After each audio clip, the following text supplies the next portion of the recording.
welcome to my channel. Let's get crafting. For our supplies, we're going to be using 3 of these garden fences from the Dollar Tree and 2 of these flag poles, and we're going to be putting them all together to make a vintage fireplace screen, and it is going to be so pretty and such a huge statement piece for only $6.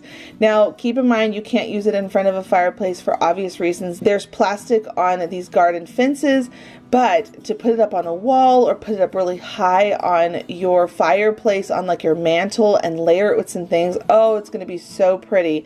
Now I am going for a cottage farmhouse feel on this video, just like I did yesterday. And so what we're going to do is we're going to start cutting apart 2 of them. And we're going to take off the bottom stakes, we're going to cut off that middle bar you just saw me cutting, and we're going to cut off the tabs on the side that connect them together. Now the third one is a little bit different. You can see that I cut off the legs, you can see that I cut off the tabs on the sides, and then we're going to keep the bottom bar that's going across because we want it to look like it's the bottom of this big screen, and it's going to just look so perfect. These 3 nestling into the spots where we cut off on the bottom that was straight, because it looks like it's now purposely all just one big piece. So once you put glue in the middle in between them, you're going to then flip it over on the back side and add a lot of hot glue on the back side. Just make sure that it's, you know, nicely done as best as you can, but make sure you add your hot glue so that it's nice and secure and stays to place. But by the time we're all done putting everything together, this is a really secure piece that's not going to break and be flimsy on you, and it's just going to look so pretty somewhere decorated in your home. You'll see at the end I put mine behind a lamp just to show you the potential of what it's going to look like to add a little height to your wall in your room. It's going to look so pretty. So on the back side, I'm just adding some glue. There's these crevices that the glue allows it to go in there, and just really glue it together well. And then we're going to take our stakes for the flags, and we're going to break off that little supportive leg. You can see here that it was almost too big to fit on my craft table, but I made it work, and I had to zoom out so you're all looking at my great 1960 floor tiles in my basement, but you know, it is what it is. And eventually we're going to replace those, but for now, whatever. Okay, so we're going to now wire those garden flag poles onto our fence that we just made, and we're just going to go in through the little holes that are naturally there on these pieces, and we're going to just wire everything nice and secure together. Flip it over, make sure everything is tucked down nicely, and then add some hot glue onto it to make sure that you don't see any little bumps or any wire pieces sticking out. You want everything to be twisted down nice and tight. Use some pliers if you need to get that secure part on there, and then make sure you do it on the other side as well. Wire everything together, twist it down nice and tight, and then hot glue it all together so it has a nice completed look, and that way it looks like it's one big thing that was welded together versus it being a project from the Dollar Tree, if you know what I mean. So once you've got all that done, you then can move on to the next part, which is going to be fancying it up a little at the top. I found this hanging wire rod thing in the dollar spot that has all their organization bins and things like that, and we're going to break off 3 of them. We're actually going to be using this for another DIY later in this video, so make sure you hold on to it still. And we're going to just take those and we're going to curl them down under. I'm sorry I kept going off screen. As I was going to curl, I kept pulling back in towards me to use my arm strength to turn them. But they break off really easy and they curl really easy. I just have weak arms. I always joke with my kids that I have T-Rex arms. Anyway, I am now going to just nestle them into the top. You can see that I tucked one under and one over, and I'm gluing them all into place. And then the next 2, I curled them down as well, and I'm making another look where it's coming up out, so it's got a very pretty ornate top. And I'm just going to glue them all together, wire them all together so they're nice and secure, and then I took it outside and spray painted the whole thing black on the front and the back. And then once it's all done, you can display it somewhere really pretty in your home for just $6.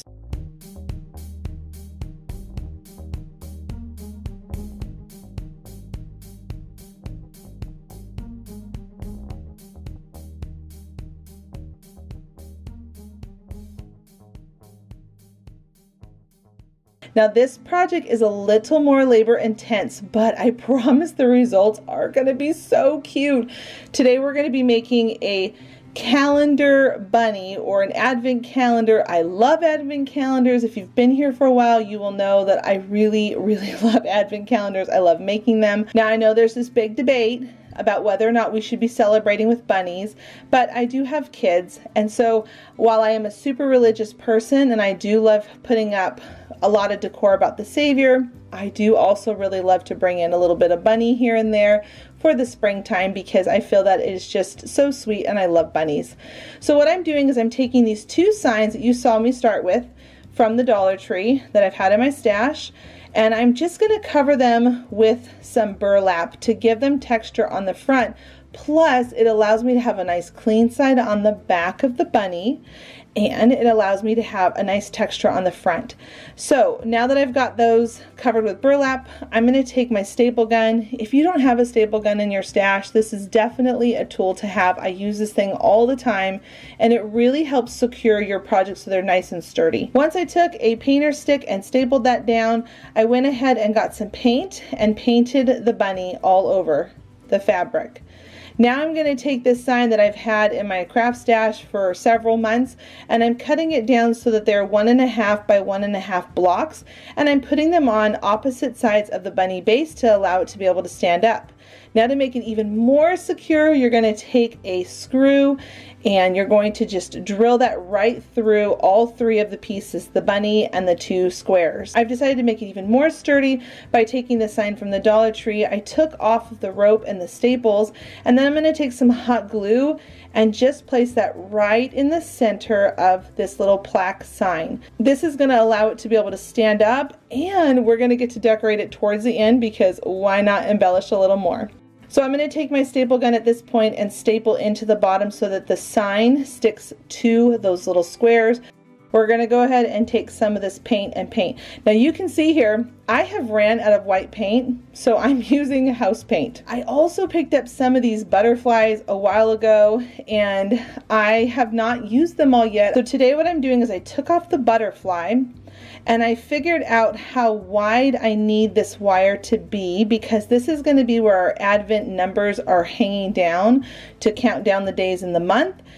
And I'm just bending it so it's kind of almost like a football goal post, like that, because we're going to poke those wires through the head of the bunny where the holes are that used to hold up the string on the original sign. Now we're going to take this canvas, we're going to cut out this canvas fabric, because we're going to be using this for our sign. Make sure you hold onto the frame, because we're going to be using that in another project just in a minute. And now I'm going to be taking that canvas fabric, I'm folding it in half the long way, I'm folding it in fourths, and I'm cutting and cutting, so you can see I have these long thin strips. And once I've got enough of those, I'm going to go ahead and create a dovetail to them. I thought that was really cute to have a little dovetail cut at the bottom.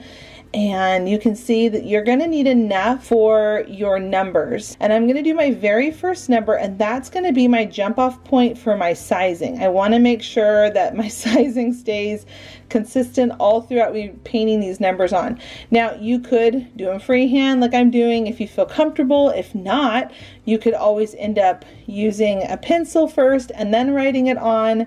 So what you're going to need are 2 zeros, 2 1s, 2 2s, 2 3s, and then all of the numbers going up to 9 after that are singles. I really had a lot of fun painting these numbers on. Now remember, everything, like I said, I'm pulling out from my stash is just things that I've had. And this bunny that we're making today is made with the most random things that I found. I was just going through all of my stash thinking, hey, I could turn that into something, and I got enough supplies, and now I'm making a bunny. What we're going to do next is we're going to take our number flags, we're going to fold a little flap, and then create 2 circles at the top.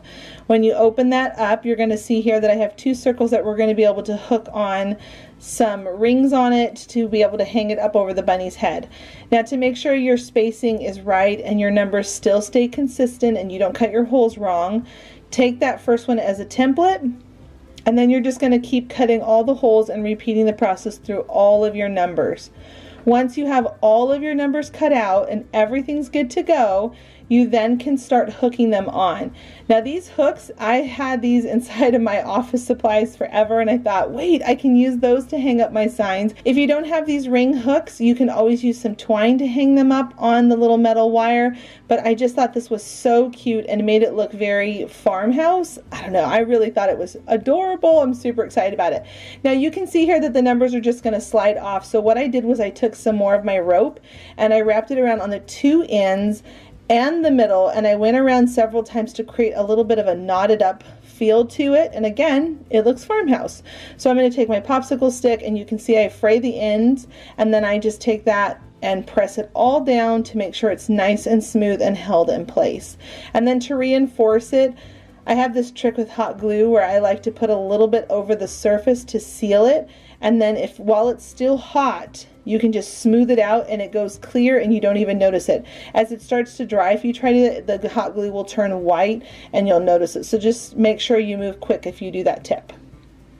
Now you can see here that those little knots are going to be able to hold up my numbers, and I'm going to take them and poke my wire through those two original holes on that bunny head. I'm going to bend the wire back. Now you want to be careful when you're doing this. This wire is very strong from these butterfly garden stems, and they're really tricky to bend, so make sure you take your time so you don't destroy your bunny or cause any problems when you're trying to bend the wire. So you can see here that I was struggling just a little bit because it's such a thick wire, but that's a good thing. You want this wire to be thick so it doesn't bend real easily and break after time. So I bent it back once, I'm coming around that pole, and then I'm going back around and down on the other side of the bunny's ear. And once you get it down over there, you don't want the wires to be sticking up and out. They can hurt somebody, so make sure you grab the ends and curl them down a little bit so that they're pushing into the actual sign. Now I want to distress a little bit so my bunny stands out, and you can see the texture of that burlap even more pretty than you can even imagine. I added a really beautiful ticking stripe bow to it. If you need a tutorial on how to make bows, I have that. I'll link that down below and at the end of this video so you can see how I make my bows. But I'm going to just kind of zhuzh up the ribbon a little bit on the ends. I like to make sure that they look really ruffly, and I actually like my ribbons to kind of stay in place versus letting the tails just kind of hang down and do what they want. So I'm just taking my time to glue those on, and then here comes the end. We're going to take some hot glue and some foam, and we're going to just cut it down to the sizes that we need, and we're going to glue those right on to the base of our bunny. And this is going to be so cool because you can stick all kinds of florals or whatever you want down in here. You could even embellish with some moss, but I'm going to go with florals just because I think this will look more pretty. I don't know, this is just me, but I'm going to go with some more purple and blues like you're seeing me do a lot here for my spring season DIYs. And I'm just cutting them down to size that I need and playing around with them to make them look like they're wildflowers growing out in a field. And then to finish off that, I'm going to add in some of these cream roses. Now remember those carrots at the beginning? I added some popsicle sticks to them and stuck them in the flowers.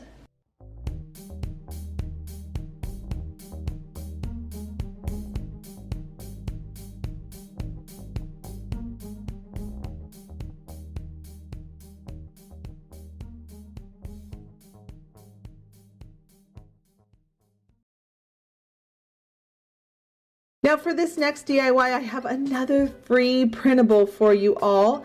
We're going to be using this garden flag stand from the Dollar Tree, this fabric from Joann's, ribbon from the Dollar Tree, and yarn from Joann's. Go ahead and start by cutting out your printable. Now today I actually have 3 free printables for you all because I just wanted you to just get a jump on your DIYs and get your creativity flowing for the spring season. You're going to notice that this printable has 2 pieces of paper that are with it. You're going to cut them out, and then you are going to bring together at the seam line to create a darling little whimsical bunny. Once you've got those all in place, you're just going to snip off any extra paper that you don't want to be on that printable, and then you're going to take it and pin it down to some fabric to cut it out. Now, this printable can be used for so many different things. I hope you all will get creative with it and just have a fun time with it. You can make little pillows with it. You can use it for a stencil to paint something. If you come up with something creative other than those ideas, leave them in the comments down below, because I just want to see you all use this printable. I just, like I said, think it's super cute. So once you've got it all cut out all the way around, you're then going to just take back out the pins, take off that printable, put it to the side, and then you're going to glue around the bottom circle of the bunny's bum. And I'm going to use a popsicle stick to keep my fingers from getting burnt. And then you're going to take some batting. You don't need too much for this little bunny, just a little bit.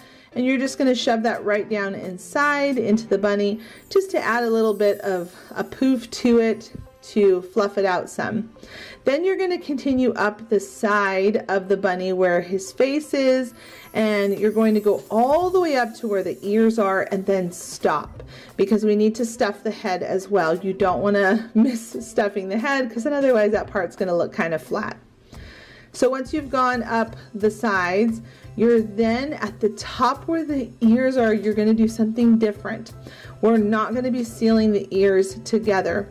So you're going to open up the ears and you're just going to put hot glue all along the edge of the ears. And this is to keep it from the edges of the burlap fraying if you decide to use burlap, because burlap wants to naturally come apart because it's a very loose weaved or woven fabric.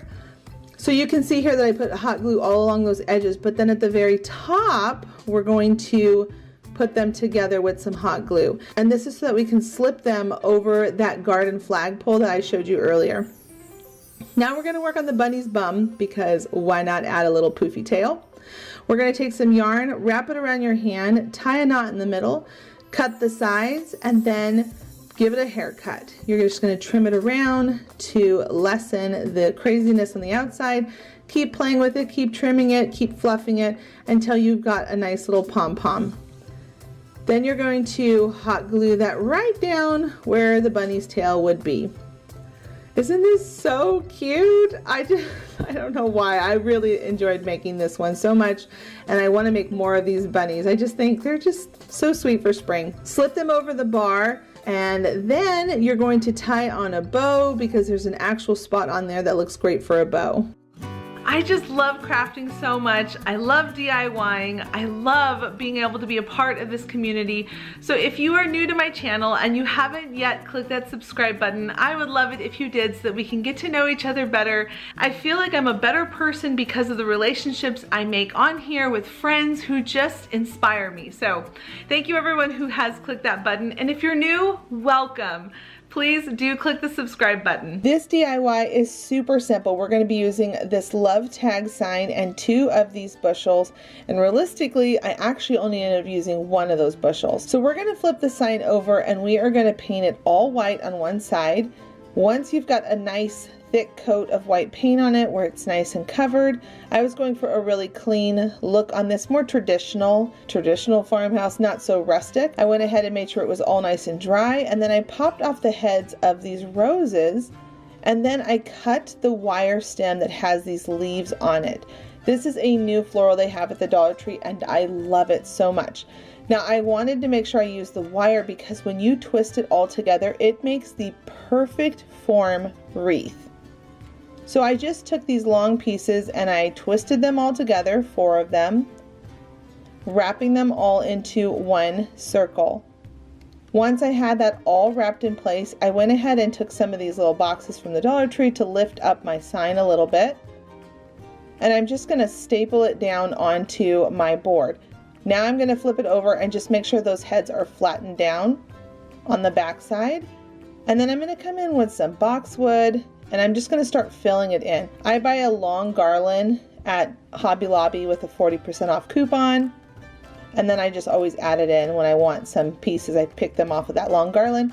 And then now I'm just weaving in all of the fern that came off of that same bushel.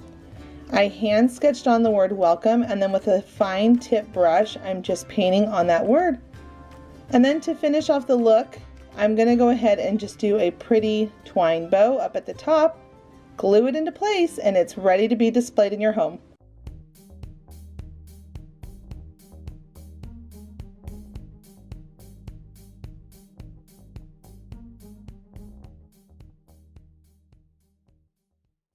These are the supplies we're going to be using today. This old post from a stair railing that I picked up a while ago. I picked it up for 50 cents. And then the rest of these 4 supplies are all from the Dollar Tree. And I've had some of them on hand for a while, but some of them are newer, like this garden chain that you can hang up a plant with, and this black hook that you can also use to hang up a plant. So what we're going to do is we're going to take our hacksaw, this little mini travel one that I love this thing, and it's a little miter box. I'll link everything in my description box so that you can all find this. And what we're going to do is we're going to take off this little nub at the end, and then we're going to find a spot that we like on the opposite side and cut that off as well. When you're all done cutting off those pieces and you got it to the height that you like, you're going to go ahead and start assembling it. Now this sign again came from the Dollar Tree, and I love this one because it has that hollow base where you can see the trim is allowing it to have things go underneath it without it scratching a table, which is why I like this one, because I can screw up into it. So I'm popping off the heart and sanding off some of that vinyl that they put on there, and then I'm drilling a hole in the sign right in the center, and as well as the post. You want to make sure you're right in the center, so if you need to measure it, that's a good thing.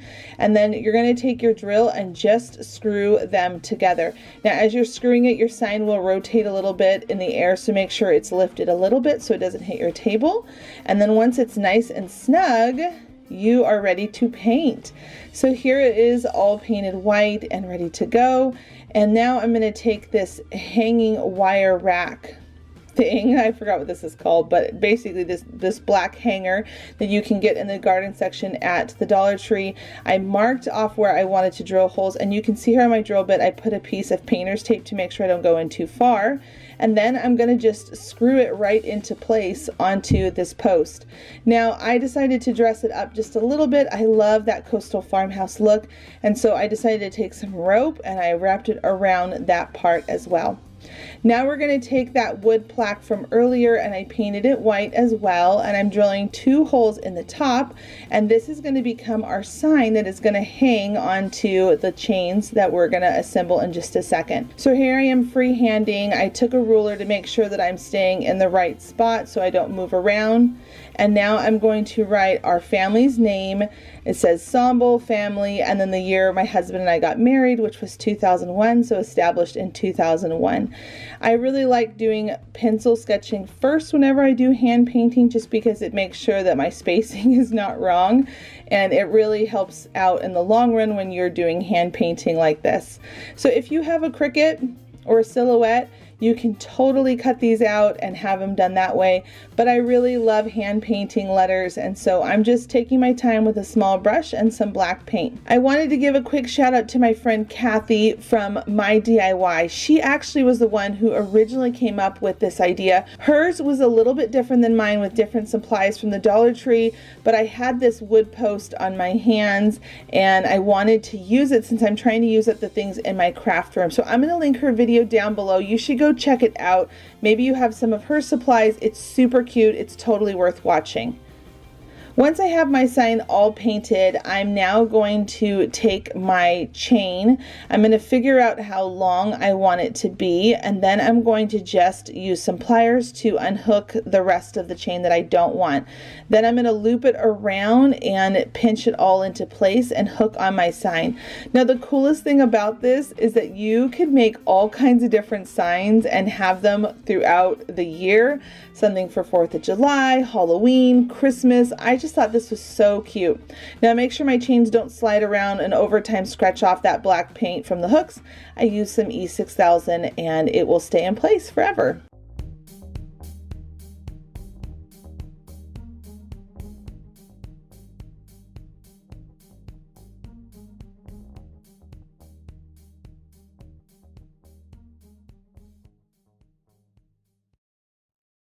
The next project we're going to be doing, I made something similar back at Christmas time, and I wanted to do one for Easter or for springtime. I just thought this would be so cute. I'm taking 3 jars and I'm removing the lids. I always hold on to those, by the way, because there are always crafts that you can make with those types of things. And then I spray painted all of the glass jars with white paint. Now I'm going to take some of this burlap. I cut it down to the size that I needed, and I'm hot gluing it around all 3 of my jars. Once I have all 3 of those covered the way that I like, I decided to fray the edges just a little bit, and that's really easy to do, especially with burlap. It comes apart really easy when you gently tug at it. So I'm just fraying the edges just a little bit and cleaning it up where it needs to be cleaned up, and then that way it has kind of that farmhouse look to it. I like frayed burlap. That's just personally me speaking. You don't have to do that step. You could use any fabric that you wanted. And then you can see here at the end, I'm folding over the flap to make sure it has a nice clean finish. So once you've got all of those covered in your fabric, I decided to bust out my button collection, and I'm pulling out 3 buttons that I thought would look nice on the back side, because I just think that is a cute little detail to it that makes it look more store-bought and custom. So I'm just putting a nice dollop of hot glue right on that seam on the back. And then on the front side, again, you can use a pencil to sketch out your letters. I'm just freehanding it. I'm going to paint on the words hop. I thought this would be really darling to just paint on these letters. And again, I'm taking my time. Friends, I make mistakes all the time whenever I'm hand painting, but the trick is to work slowly and take your time with your brush and get familiar with the bristles of the brush, because sometimes paintbrushes want to go certain directions, and over time you'll just get better and better. So here I am. First I write the letters, and then I go back in and I'm filling in the base where they connect to make it look, you know, like a really pretty font on this thing. And you can see that I always work out of my paint cap from my paint. I just like doing it that way because I feel like I have more control with my paintbrush. So once it's all painted and dried, I'm going to take some foam and I just put it down inside and hot glued it into place. And I'm going to take these really pretty pink flowers. I've been holding on to them, not sure what I wanted to do with them yet, and I just knew that this would be the perfect thing, a little pop of pink. And I'm putting them inside of this foam and just making sure it's nice and full and pretty like wildflowers. I really loved the way the pink looked with it, and I love this greenery that's on this particular one. And then I decided to add in a different variation of green to give it that really spring pretty look, and I'm just putting those down inside there. And then this is what is the cute thing about that sign from earlier. I popped off the bunny, cleaned off all the glue on the back side, and then I'm just going to add a stick and push that right down into my project. I'm also going to be showing you what I do with the rest of the sign in just a second, but here is the reveal of all of the jars.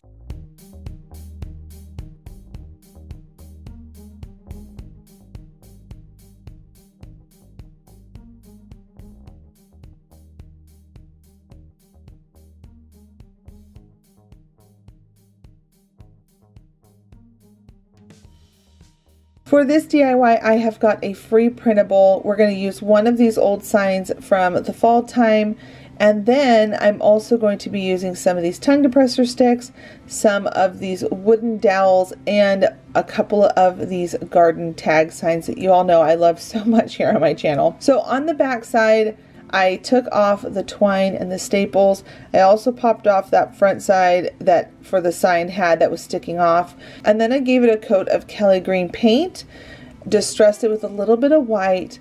And now I'm figuring out the sizing of my bird printout and my buckets. Once I had everything all cut and situated on there how I wanted to create a frame around the birds and the pictures that were on these. Now, these little sticks that I'm cutting down, they're from the tongue depressor sticks. I didn't have any more popsicle sticks, and so I needed to create them. I've definitely got to get to the store and go get some more popsicle sticks because you know I like to use those a lot. But here I am, I'm just creating a little frame after cutting them down because I wanted this to be a really pretty Farmhouse Decor Organizer. So these little buckets can be used to put whatever you want in them. And then the very bottom one, in a minute, you're going to see me add some hooks so you can put your keys on it.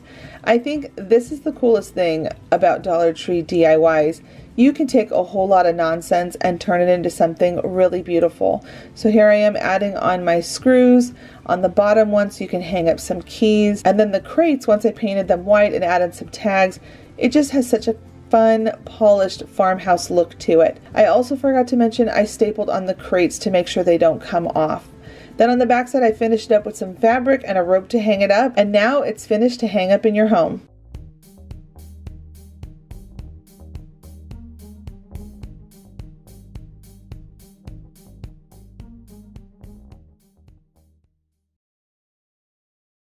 This next project, I am so excited to share with all of you because these are just traditional things you can get all the time from the Dollar Tree that I think a lot of us look past. I'm taking 2 of these treat boxes or popcorn boxes and some of these hooks that you would use for your shower curtain rods. And I'm taking this tool that I've had for years. It's a scrapbooking tool. It's called a Crop-A-Dile and it's by We Are Memory Keepers. I'm going to link it down below. If I could recommend you to pick up a new tool or a new gadget for your craft space, I've showed this here on my channel before, it would be this one. This tool is the coolest because it punches through plastic, through metal, and it'll do it without destroying or cracking it. So you can see here that I was able to go through this plastic container, punch holes through it without it cracking or breaking. It is the coolest thing to have on hand, and I use it all the time in my crafts. You'll be seeing it a lot more here on my channel because I think it's just time to introduce you all to some fun new things. So this is a really affordable tool. I'll link it down below and you can pick it up all over town. They have it in all the craft stores and online.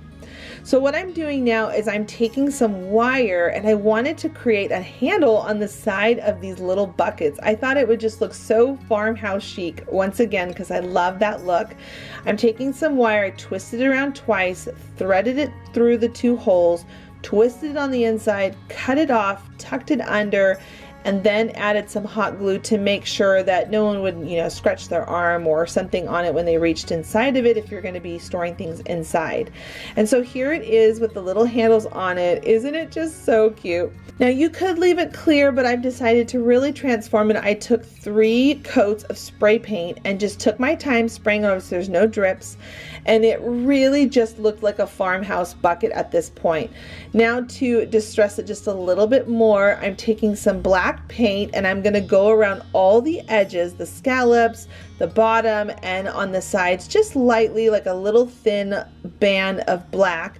And that makes it look more, I don't know, I just love the way that it looked. I can't think of what this style is called, but it's just farmhouse metal, like a farmhouse metal bucket that you would see where they have the white and the black on the edge just like this.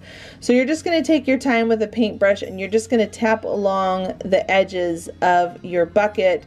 Wherever there is a corner, you're going to go along it with the black paint. You could skip this part if this is not your thing and you want to just leave it white, or you want to just spray paint it another color. That's totally fine too. Once the paint is all dry, you're going to take a ruler, or at least this is what I did. I took a ruler and I wrote out in a Ray Dunn font style. I just took my time doing it, and sometimes whenever I'm writing like this freehanding, I like to keep an example over to the side by me so I can just make sure that I'm doing it right. But I'm going to just write on the word flowers because I thought that would be perfect for this. And I'm just going to take my time with a small little paintbrush and I'm just going to go over what I wrote with my pencil. I love doing hand letters. You can see here that it's not super perfect, and I think that's the fun part about the Ray Dunn font, is that it's not a perfect font. It looks very handwritten, and I just think it looks so cute on the front of this little farmhouse bucket. So I decided to do 2 of these because why not? I had the time and I had the resources in my house. I just was pulling out things that, you know, I have in my craft room because I'm not going out to stores right now. We've been inside for about 2 weeks and our family's hanging in there. There are days where I feel like, you know, I would love to go for a drive and I think, does the Dollar Tree miss me as much as I miss it? But here I am. I'm just writing Home Sweet Home because I'm so thankful for our home right now while we're sheltering and trying to stay healthy as a family. So once you've gotten all of your stuff written on, if you're doing your words, you now can embellish the inside of it. You could put little trinkets and things inside of it that you would want to use around your house, or you can put some plants, which is what I'm going to do because why not? I have a lot of places I could put this in my house. So I'm putting in 1.5 blocks of foam, and then I'm using these little sprigs. They came from a long garland strand that was from Hobby Lobby that I got off with a 40% off coupon, and I like to cut it up. That you really save a ton of money doing it this way. So you can see that with those I poked some holes, and then I put some hot glue and then put all those little sprigs, those boxwood sprigs, right inside those holes. And now I'm just starting from the center. I took my tallest peak flower, put that in the middle, and now I'm just building around it, really filling it in with a lot of pretty spring florals. I'm also using a succulent plant stem that I found from the Dollar Tree a couple weeks ago. All of these florals are from the Dollar Tree except for those little boxwood sprigs that I cut off of that garland. But just have fun with this, fill it in. I'm going with a lot of purples and blues. That has just really been on my mind. There's something so tranquil about it. Once you've got it to a place that you like, you're all set and you can display them anywhere in your home.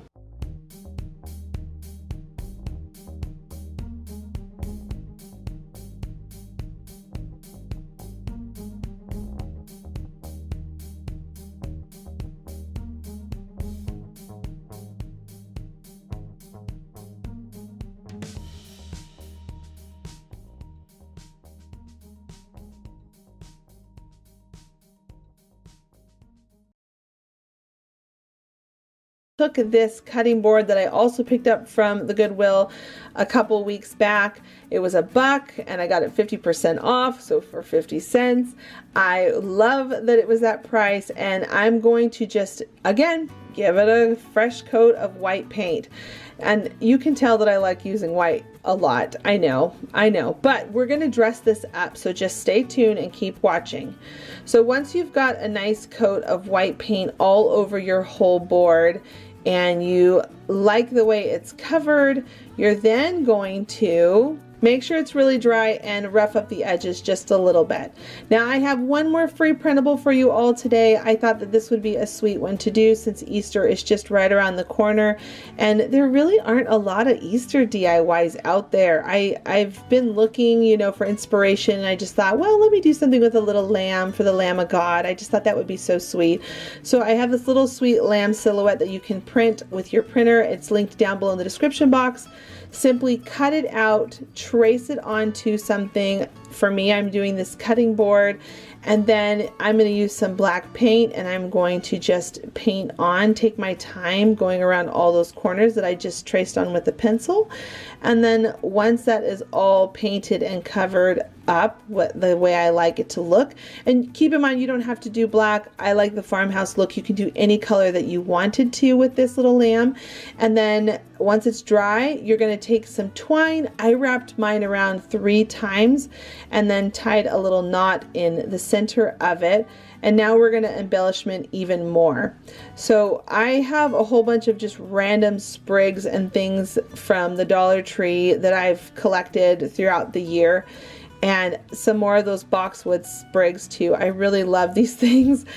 Again, pick up that big giant garland once, you know, we can all go back out and shop again, and you can get it for such a deal, and it goes so far. I use it all the time. I purchased just one and I use it all the time on my projects.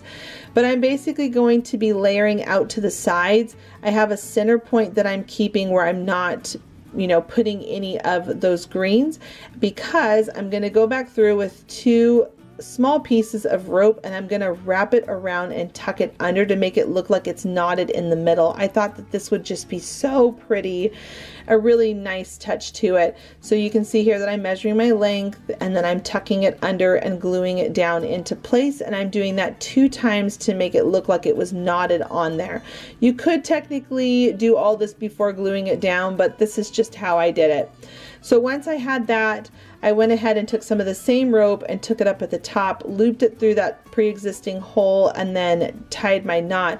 Now this is the next part. It's optional, you don't have to do it, but I took some stickers from the Dollar Tree, and you can put whatever quote on there you want. I decided to put on there, "Worthy is the Lamb," and you can do that or you can not do that. It's up to you, whatever you want to put on it. I feel like "Worthy is the Lamb" it means more Eastery. Without it means you can use it year round.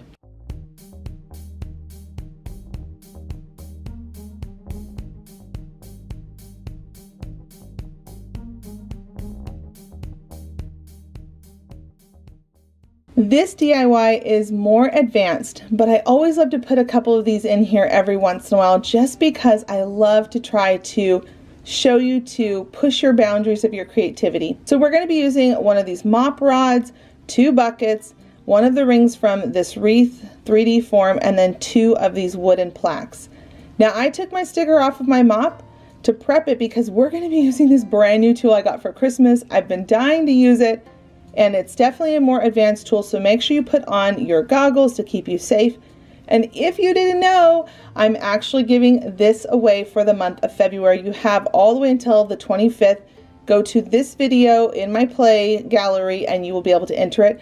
I'm also giving away a Cricut over on my paper crafting channel. I'll link everything down below in my description box. So once you've got that tool out, I went ahead and used my metal drill bit to be able to cut the pipe where exactly I wanted it to be. Now you can see that there's some sparks coming off, so make sure you stand back. And I just kept lightly tapping it until I got it cut the way I wanted it to, and I also lifted it off my table. Once I had it cut, I have 2 different lengths. One is a little bit shorter, that's going to be the base that goes down of the bottom of the T, and then one at the top, and I'm using my Crop-A-Dile to punch 2 holes because later on we're going to be using this part to be able to put a wire through and dangle a bucket down. I used my drill to drill a hole right in the center of the longer pipe because we need that to be able to reach that spot. The Crop-A-Dile won't go in that far. Once I had that, I'm bringing the shorter T together with the middle of that hole we just drilled, and I'm going to use 2 zip ties to bring it in nice and tight as I can so it stays nice and sturdy. Once I have that all in place, I moved on to the base. I took one of my drills that I had and I drilled a hole out the right size of the pipe so it can slip nice and perfectly inside of there. And this is the reason why we needed 2 plaques, because we need one to have the hole to be able to insert for the pipe, and then one without it on the bottom base. So I wish I could find my wood glue. Since I organized my room, I couldn't find it, so I used some E6000 and hot glue, and I'm bringing that together, but I would definitely recommend using wood glue instead. And because I was nervous that I didn't use wood glue, I added in a couple staples around it to make sure it was nice and sturdy so it didn't fall apart, because I always love my DIYs to be long-term. So now, because there is that little bit of that bevel edge on these plaques, I'm going in and filling that in with some of this putty to make sure it's nice and filled and everything looks like one big block. And it also helped cover up and conceal those staples. So I'm just now smoothing it out with some sandpaper, and then I'm coming back in with a nice coat of black paint on it to match the bar. I also forgot to mention I took my buckets outside and I spray painted them with 2 coats of black paint. Once everything was all dry, I could start assembling things. Now I wanted to make sure, again, I reinforced and secured the top part of this bar. So I took one of my ropes, I untwisted it so I only had 1 of them from the Dollar Tree. If you notice, the brown rope has 3 twists to it. And then I roped that around and tied it really tight so everything was secure. And then I covered it up with some of this really cute gingham ribbon that you can get at the Dollar Tree, added on a bow, and then I took this tag that you can get in the garden section and I just snapped off the back part and I'm gluing it right on. I just always love these tags. I think they're so farmhouse chic. I don't know why I love them so much. But I glued it on and went around on the back side and made sure I reinforced it with some more glue. And then on the tip of that bar, I wanted to have a nice smooth edge, so I took a wooden bead, put a little bit of hot glue and snuck it in right at the edge. and then wiped it off and added some black paint to conceal it. It's amazing what you can do with Dollar Tree products when you bring them all together, especially if you have the skills and you have the tools. That's the reason why I'm showing you this project today, because I want you to see that you can do some cool stuff.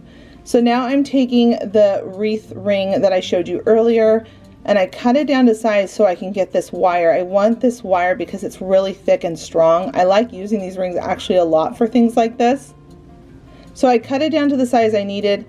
I bent over the end, and this is going to be the part that's going to allow it to stay inside of the bar. I'm going to then, once I have it slipped down and in and through, I'm going to do that one more time at the bottom. And then I'm going to create the hook that's going to allow the buckets to hang on it. Now you can see at this point I put my pole into my base, and I actually didn't glue it in there because it's such a great fit that I didn't need any glue, and if I ever want to take it off, I can to store it and put it away. And last, I added a little bit of E6000 at the very top of those hooks, and it was ready to be displayed.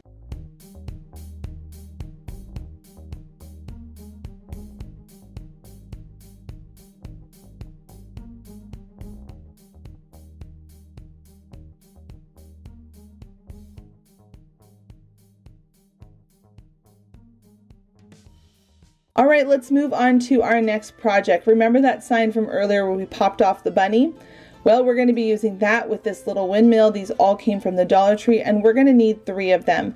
So go ahead and pop off the rest of those bunnies and just put them to the side, because you never know when you might need a bunny. And these bunnies are so cute. The glitter actually does a good job about not coming off on those. I felt like the Dollar Tree did a good job adhering that this time, because sometimes their products have glitter everywhere. So what we're going to do is we're going to take the 3 signs and a long piece of foam core board that you can also get from the Dollar Tree, cut it down to size just like I did here, and then you're going to take your 3 signs and glue them down onto that foam core. And make sure you use a lot of hot glue just so it doesn't pop off over time. You want this to really bond and adhere to it. And just like I'm doing here, I'm adding lots of glue, and then I'm placing that down on there. Now you want it to really bond well without there being any air pockets, so I'm using this painter's can, and I'm just going to put that down on there to give it that extra pressure. Then when you did that one, you're going to move over to the middle part and repeat that same process. Move over the can, let it sit there for a little bit while you move on to the next one, and then just keep placing on these signs to make sure everything is nice and adhered really strongly to that foam core. And this will also keep it so that, you know, it just doesn't pop off with time. Once everything is all dried and all sealed onto that foam core board, you're then going to take some paint. Now I'm running out of white paint because I'm not going out and shopping. I'm trying to be good and stay home. So I'm going to take some of this house paint. Why not? It works just the same. And I'm going to brush on white paint all over this whole thing. I decided to do 2 coats. Once everything is all painted, I'm going to take some black paint and some white paint, and I'm going to mix in a nice slate gray color. I'm also going to take my thin brush, and I'm going to make really rough lines right at those connecting points in the sign. So we're going to make it look like a shiplap sign, and we're going to distress it. I'm going to show you how I distress it and my process with painting. So here I am. I make all of my lines first, and then I'm going to come in with 3 different tints of gray. I've got my slate gray, I've got a medium gray, and then almost a white gray. You're going to start with your darkest color first, and you're going to dry almost all of the paint off because we're going to be dry brushing on that dark gray first. You can see here that it's really streaky. You want that look, and just keep going back over and over and over, just lightly adding on, because it's creating a texture where it almost looks like a beach driftwood. And once you've got that all the way through, you're then going to move down to the next gray. And at this point, I've changed my direction of my brush. Instead of letting it lay flat, I'm letting it on its side go down. So I'm making thicker, longer streaks. You get comfortable with your brush and you figure out there's a flat way to rub a paintbrush and then a side, and that's what I'm doing here. I'm just kind of changing the direction to make sure my streaks are not all exactly the same. Once I've gotten that second coat of that second gray color on there, I'm going to take some brown and I'm just mixing that lightly with the gray, and I'm going over on different spots to make it look like it's got, again, that wood look. And I'm going around all the edges with the brown to make sure that it has that nice distressed look. And then in the end, you go back in with your lightest gray color and just go over that lightly once again. Now I'm going to take these 3 letters that I printed out on my computer. I'm going to link these down below as a printable so you can all use it if you want to. But I'm going to just take my pencil, lay on that piece of paper, and just trace over the letter. Foam core actually absorbs that pressure from a pencil really well without having to make the pencil lines. And then I'm going to use a sharp blade. That is the trick when you're using foam core. Make sure you're using a sharp blade and cut out all my letters. And just take your time with this, put on some music or a movie. This doesn't take too long, it actually goes pretty quick. But you can see here, don't ever try to force the letter out. I like to cut things away from it and then slowly pop out the letter so nothing breaks. So here I am on my H. A little part of the H actually broke when I was popping it out, but it's not a big deal. If it does, you just take some hot glue and you're gonna just hot glue those little pieces back together. So I've already got my M and my H cut out, and now I'm going to do the last one, which is the E. Now I think at this point you're probably figuring out that the windmill is going to replace the O, and it's just going to look so cute. So I drilled a hole on my sign, and then I hot glued it down onto my sign. Make sure it's glued down really well so it doesn't pop off. And then that little button that was on the front, I just bent down that piece of wire on the back and glued it on top of it so it looked really cute and finished. Now for my letters, I thought this was such a cute thing. Whatever color your home is, if you have teals or red or yellow, whatever it is, I thought it's so cute to paint your letters those colors. So I'm going with black because I have a lot of neutrals in my home, so I can decorate things throughout the seasons and switch up my colors. That's just what I do in my home. But if you have a specific color, how cute would it be to paint these letters in that color to really stand out on your wall wherever you hang this up? So once you've got everything all painted, make sure you get the sides of that foam core. You're then going to let it dry, which obviously you're seeing here that I didn't wait for it to dry, but you're going to add some hot glue onto it and put it right on your sign. And then once all of your letters are done, you have finished your sign.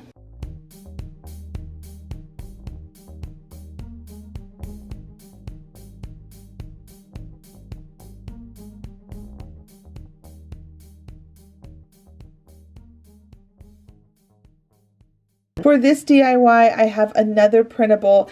All of my printables are going to be linked down below that will take you to my website. I have a brand new website that I've been working on secretly, and my printables will be there where you can grab them for free. It doesn't cost anything. You just head over there and grab them there. Now you can see here that I took this sign and I'm using it as a base. I glued in with some E6000 and some hot glue to secure it in place. Once it was in place and I cut out the printable of the Savior, I went ahead and painted the sign all white with 2 coats of white paint. Then I traced on the Savior and I came in with a really dark grayish color and painted him in with 2 different size brushes. While that was drying, I went ahead and made a stain mixture with some black and brown paint. I added in some water to make it more of a stain versus it just being a thick paint. And now I'm coming back in with my white paintbrush and I'm hand painting on He is Risen. This is the easiest project and it has such a pretty impact. Then on the front, once the sign was dried, I added on some more E6000 and some hot glue for a short-term, long-term hold. I'm going to glue that right in the center. And then on the inside of that box, I went ahead and added in some more foam so that I can put in some florals. Now you can put whatever kind of florals in here you want, and once you're all done, it's ready to display for Easter.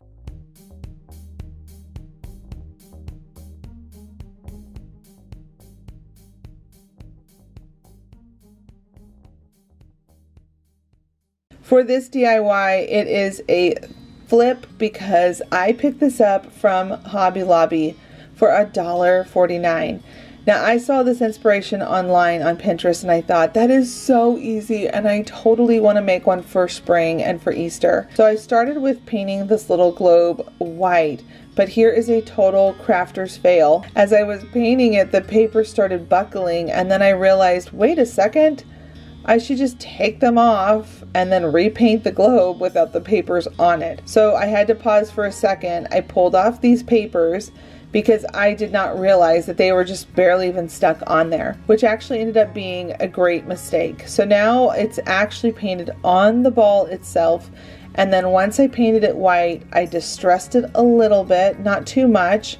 And then I'm coming back on and I'm going to hand paint on "For God so loved the world." And you know that it goes on in the quote in the scriptures, "For God so loved the world that he sent his only begotten son." So I thought that this was a really fun twist on a Easter DIY home decor. I know we're always all trying to find more religious decor for our home, and I just thought this was such a fun one to do for the springtime. So once I was all done hand painting on the words, I went ahead and added on some leaves around the side and it was ready to be displayed for Easter. I had this little bunny figurine sitting inside my craft room stash for about a month, and I'm just going to take some rope and wrap it around him to create a really cute farmhouse coastal look for springtime. The thing I love about this is that it's really easy to do. You're just simply taking your rope and you're just wrapping it around and around and around. It does get a little bit trickier up by his ears and the top of his head, but I'm going to show you all how I did that part. And again, it's really simple. So here's the thing, friends. We as DIYers have come together. I'm going to show you who everyone is in just a moment, but me and a bunch of friends have been coordinated together by Yami, the Latina next door, and she is encouraging all of us to use up our stash inside our home because we are being counseled to not go outside, to help not spread things more, to help our community get healthy and strong again. And so today we're going to be using, me and some other friends, we're going to be using the things that we have sitting around in our craft rooms that we haven't used yet. And the thing about us DIYers here on YouTube, we pick up a lot of things that we think, oh, that could be really cute, but sometimes we don't ever get around to making things, and we have a lot of things left over after each season. So I'm using up this little bunny. I'd been wanting to use it for a long time and I just kept putting it off. And today I thought would be a really great day to be able to share this little bunny. So here I am, I'm getting closer up to his neck, and as I'm getting tighter and tighter, I stop at his neck and then start at the top of him to go down and meet towards his neck. That way so you don't see any weird seams. So here's what I did for his ear. I unraveled the end of the rope just a little bit, went over the arch of his ear, brought back the rope, hot glued it, and then started wrapping and coiling around that way. And then I did one ear and stopped, and then did the other ear and stopped. This is how you get that look without it looking too crazy at the end where you're trying to figure out how to rope it and it's slipping and moving. So you can see here that I've gotten it to stay nice and snug and secure at the top, and now I'm just going to continue to wrap all the way down and around to the bottom of his ear. And then when I get to the bottom of his ear, I'm going to cut my rope because I want to be able to help camouflage the space between the ears. You can't really wrap around in a circle up there.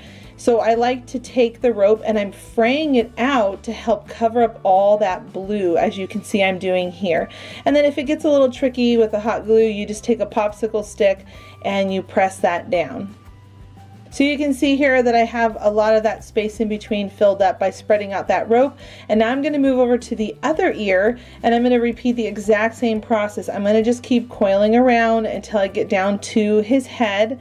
And then once I get all the way down there, I'm going to do the same thing again where I'm going to flare out or, unweave that rope. And then I'm going to glue it down onto the head to cover up even more blue. Now, if you still have some blue that is still exposed, you can take another piece of rope and fray it all out and then glue that in there as well to help camouflage even more of that blue so you don't see it. Basically, the space between his ears, you're going to want to make sure that you're covering it up with rope. So you can do that by, like I said, spreading the rope out and then gluing it into those spots. Then once you've got that, you're going to wrap around the bunny's head. It's the same thing as the bottom. Add on a bow. I guess at this point the bunny became a girl because it's got a girl bow. And if you haven't already, please do give this video a thumbs up and click the subscribe button with the notification bell so you don't miss any other videos coming up. One last thing I wanted to do for this bunny, I wanted to give it a tail because things just don't feel complete without a tail on a bunny. I don't know why. I love putting tails on these little bunnies. So I went ahead and just took some yarn, wrapped it around my 4 fingers, tied a knot in the middle, cut the loops, and now I'm just giving it a little haircut as you see here. And you just keep fluffing it, flattening it, cutting it, and then fluffing it until you've completed a cute little ball, as you can see here. And then one last thing I like to do is I like to fluff it just a little bit more by rubbing my hands all over it to create that friction. And then I'm going to take some hot glue and hot glue the bunny's tail right down onto it.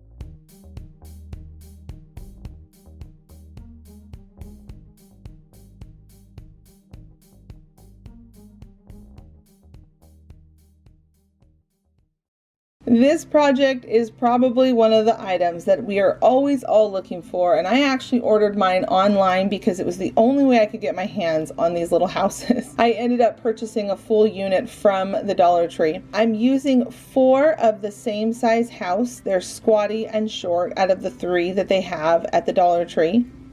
And then I'm going to paint the inside of it with a coat of black paint. Once that's dry, I sketched on some letters.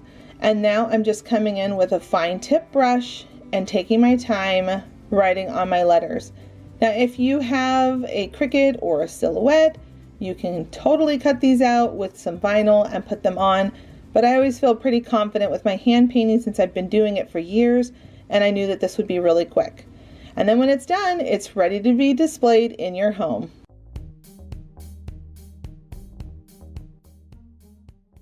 I am so excited about this project because we are going to be doing something that is so high-end and that's trending all over the place online right now for such an affordable budget. We're going to take these ping pong balls and this 3D wreath form, and we are going to turn them into a wood beautiful floral wreath. So what we're going to do is we're going to take off these 3 extra rings. We're going to save them for another project on another day because I have a really cute idea for those too. But we're going to take this wire that's pointing in. There's 2 of them. One of them we're going to pop right off by just wiggling it back and forth. And the other one we're going to keep because towards the end we're going to use that to bring the wire form back together. And I'll show you what I mean towards the end of this project. But what we want to do is up at the top where we pop that one off, make sure you smooth it back out into being that round shape. And then at the bottom, go ahead and cut it right here on this part. So that way we can thread on all of our ping pong balls. So at this point, you're going to need 4 packs of these. Go ahead and take them out. And you are going to cut holes in them by using your craft knife. And I'm going to do a hole on opposite sides of each other. So I poked one hole, and then I'm going to turn it around on the other side and then poke another hole. Now make sure when you're poking your holes that you don't make them so big that it's going to cause it to not be nice and tight on the wire. But don't make them too small, because when you get to the top where you've cut off that other piece, that wire that was coming in, it doesn't get stuck because it can cause it to want to not let it thread through. So keep that in mind. The other thing I wanted to say to keep in mind with is that these are ping pong balls, so don't squeeze them too tight while you're poking your holes in them. They do pop back out if you do squeeze them too tight, but just keep that in mind as you're working with them. So once you start threading everything on, you're going to start to see right away that that really popular trending wreath that is like $50, I think almost to $100 depending on who's selling it, because those wreaths have wooden larger balls that we've been seeing a lot in home decor, but these are really large ones. I just thought we could do this so much cheaper or so much more affordable with these ping pong balls that will give us the look, and it will be totally beautiful and fine on our front doors hanging up. and it will stand the test of time because it's a ping pong ball. As we go through all of them and we're puncturing our holes, make sure you do 4 cases of these ping pong balls, and then at that point you're going to go ahead and take your wires, you're going to create a little loop just like you saw there, and then it hooks right on to that wire that we did not cut off that's pointing in, so you can see that it's all connected. And then the last one, you're going to go ahead and just hot glue it in place.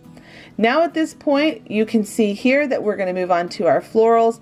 These are the ones I'm going to be using. This greenery came from Amazon and I love it. I'll link it down below. It's a very pretty cascading type fern greenery, and it's just so pretty with all of these other lovely colors. And you don't have to go so spring, you definitely can go more summer if you want to. I still have spring a little bit on my heart, so I'm not quite ready to let go of the pinks and the yellows, but that's what I did.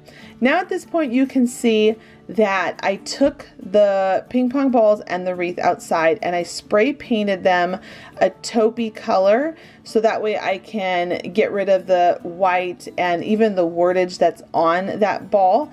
And we're going to just start dry brushing on some brown paint. And I did about 4 coats of this brown paint because I wanted to make them look as natural as possible, to make them look like wood. Take your time, don't rush through this. This is actually a really fun thing to do. I personally enjoy dry brushing on things, so I'm just lightly putting on 4 coats, taking my time, and then I'm going to come in with a different tint of brown, and then I'm even going to come in with this creamy off-white color, which will add a little more texture and depth to them and make them really look like they are the real thing, and people will not be able to tell that these are ping pong balls and that you spent about $6 to make this versus $50 to $100 to buy it. So at this point we're going to take some foam core. You can see that I cut them down really thin slices of it, and I want you to almost think of it like we're making a sandwich at this point, because we are going to sandwich the wire in between 2 pieces of foam core board. So I've got to get enough that will go across the bottom part of the wreath, and I'm just taking my pliers and creating a little space to be able to sandwich the wire up in there, and I'm going to glue that on, and then I'm going to come on the other side of the wire, the top part where we're going to be putting all of our florals into, and I'm going to just glue one on and sandwich it in that way, so the back side, the foam is not going to fall off the wire, because it's going to want to, especially if you have it on your front door and you live in a place where you get high winds. Here in Missouri during the springtime we get a lot of high winds, which is why you hear a lot of tornado reports during this time of year for us. But where we are, we're totally safe. We're in a really hilly area, but we do get those high winds. So I just recommend sandwiching on that foam because it'll really make it stay in place and be nice and strong for you and have a high quality look. So once you've got your foam all on, go ahead and start putting on your flowers. I decided, like I said, to go with a kind of spring going into summer look, so I'm using some white, green, pops of yellow, and then a darker couple shades of pink. And then I simply added on a ribbon and a couple other ones that are, you know, a little more texture and height, and you are all set to hang it up.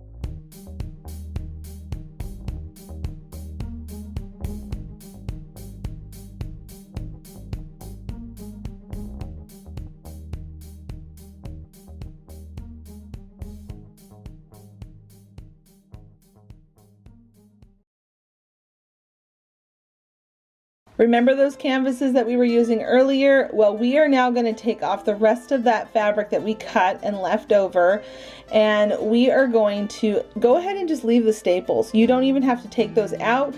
In fact, if some of them pull up from the corners, make sure you staple them down just to keep them nice and strong. But we're going to be using 4 of these canvas frame wood pieces, and we're going to turn them into a storage tall basket that is very farmhouse inspired. I was sitting there looking at these and thinking, what can I turn this into that would be really cool? And I thought, wait a second, I can make a really tall basket out of this. So I'm taking some popsicle sticks. I cut off the tips that are rounded, and I'm gluing them down first and then stapling them, as you can see, on each corner, and you're going to have 2 in each corner. And then you're going to take your next one and you're going to slide that on, and you're going to lay it on its side and then start gluing the sticks in place again and stapling them. And you can see that the end of the stick is at the end of the frame's side. You don't want it to be hanging over because we're going to be doubling up to go to the next layer. So as you've got all of those glued together, it should look like a little box at this point. You're then going to add in some more sticks and some more hot glue and some more staples, and you're going to continue to go all the way around. And once you've got that one done, then you're going to get your next frame and you're going to add on to it once again. So you're going to just slide that right on. You're going to hot glue things down into place and staple them into place. And we're going to do this, like I said, 4 times until you get all the way out. Now you can do this as short or as tall as you'd like, but it's just cool to see what you can do with these frames and with popsicle sticks. So once I've gotten to the last one, you can see I have all 4 of them together here. I'm now going to add in chicken wire. Now you don't have to do chicken wire, but I thought this would be so cool, and I picked up some chicken wire a while back because I have some DIYs that I want to do. But here's the trick about chicken wire. It is really hard to work with. I'm not going to lie to you all. It has a tendency to want to curl up just like you saw here. So I will recommend, if you've never used chicken wire before and you want to try it, I recommend having somebody to stand by as you're getting the right spacing and bending it. So my husband's hands are in the shot, making sure that it's not giving me a hard time and reaching back and scratching my hand. So what I'm doing is I'm going to insert this chicken wire inside of my wood frame that I just created. So I'm cutting off any extra that I don't need, and I'm going to be bending the sides to create the box itself. Once you've got all of the sides bent to the actual length that you need to fit through nice and snug, you're then going to take the ends and you're going to turn down the wire ends and curl them around and pinch them in place. And you're going to see me do it here just in a second because you don't want to have any wires that are loose. So here you can see that I've created my frame of the box, and I'm just taking them and curling them under, and then I'm pinching them down to make sure they're nice and locked in. That way so nothing can get scratched or ripped, whatever you put inside of your little box. Now here's the thing. I know that this one is more advanced, but sometimes I like showing some things that are advanced because I want you all to see what your potential is. You don't have to start with something so challenging. You could decide to just do the box and put some fabric inside of it. There's lots of different ways to do this, but I wanted to show you all what you can do with these frames, how these are all supplies from the Dollar Tree that I've just had sitting around, and I'm just turning them into something super cool that people pay a ton of money for. And it's just about having that creative idea of, hey, I wonder what I can make with this if I just keep pushing myself and my creativity. So once I got my wire all inside, and you can see that it's nice and snug, I'm going around the frames and I'm stapling down the chicken wire to the frames so it's nice and secure. And if you have any staples that don't go all the way in, just take a little hammer and gently bang them into place. Now we're going to take this sign that I have not gotten around to use either, and I'm going to cut this down to size so it can be the base of my box. And I'm just going to score it with my knife and then go over an edge of something and snap it off. They break off really easy. And then I'm going to take some more burlap. I'm going to glue that onto it, cut off the extra that we don't want or need. And again here, burlap has a tendency to let hot glue run through it, so make sure you use a popsicle stick versus tapping it down with your hand. And then I'm now going to just glue that to the bottom of my box so that I can create a nice end to it so things can actually be stored in it. Otherwise, they'll just fall all the way through. Then I'm going to staple it all into place. Once that's nice and secure, I went ahead and whitewashed the basket at this point. Now I will say I did have one regret. I wish that I had painted it on the inside of the basket before I put the chicken wire. I just got impatient and I really wanted to see it with the chicken wire, and once I put it in, stapled in, I thought, oh, Heidi, come on girl, you know better. You should have whitewashed the inside of it first, but Oh well. Now, once things are inside of it, you won't even notice, but I noticed it. So if you make this, keep in mind, paint on the inside before you add chicken wire. Okay, and then I'm gonna just paint the bottom of it so it has a nice finished look to it. And on the top sides, I'm adding some rope. So I'm pinching rope together. I looped it through and pinched it together, and then I'm going to take another piece because I thought this would look kind of unique and fun and pretty. I'm going to take a thin piece of this rope. I just uncoiled the 3 that are on the ropes from the Dollar Tree, and I'm going to just wrap it around to give it a nice completed look on the rope. And then make sure you fray out the ends because I think that just looks so pretty, and it's just one of those little details that people love when they see.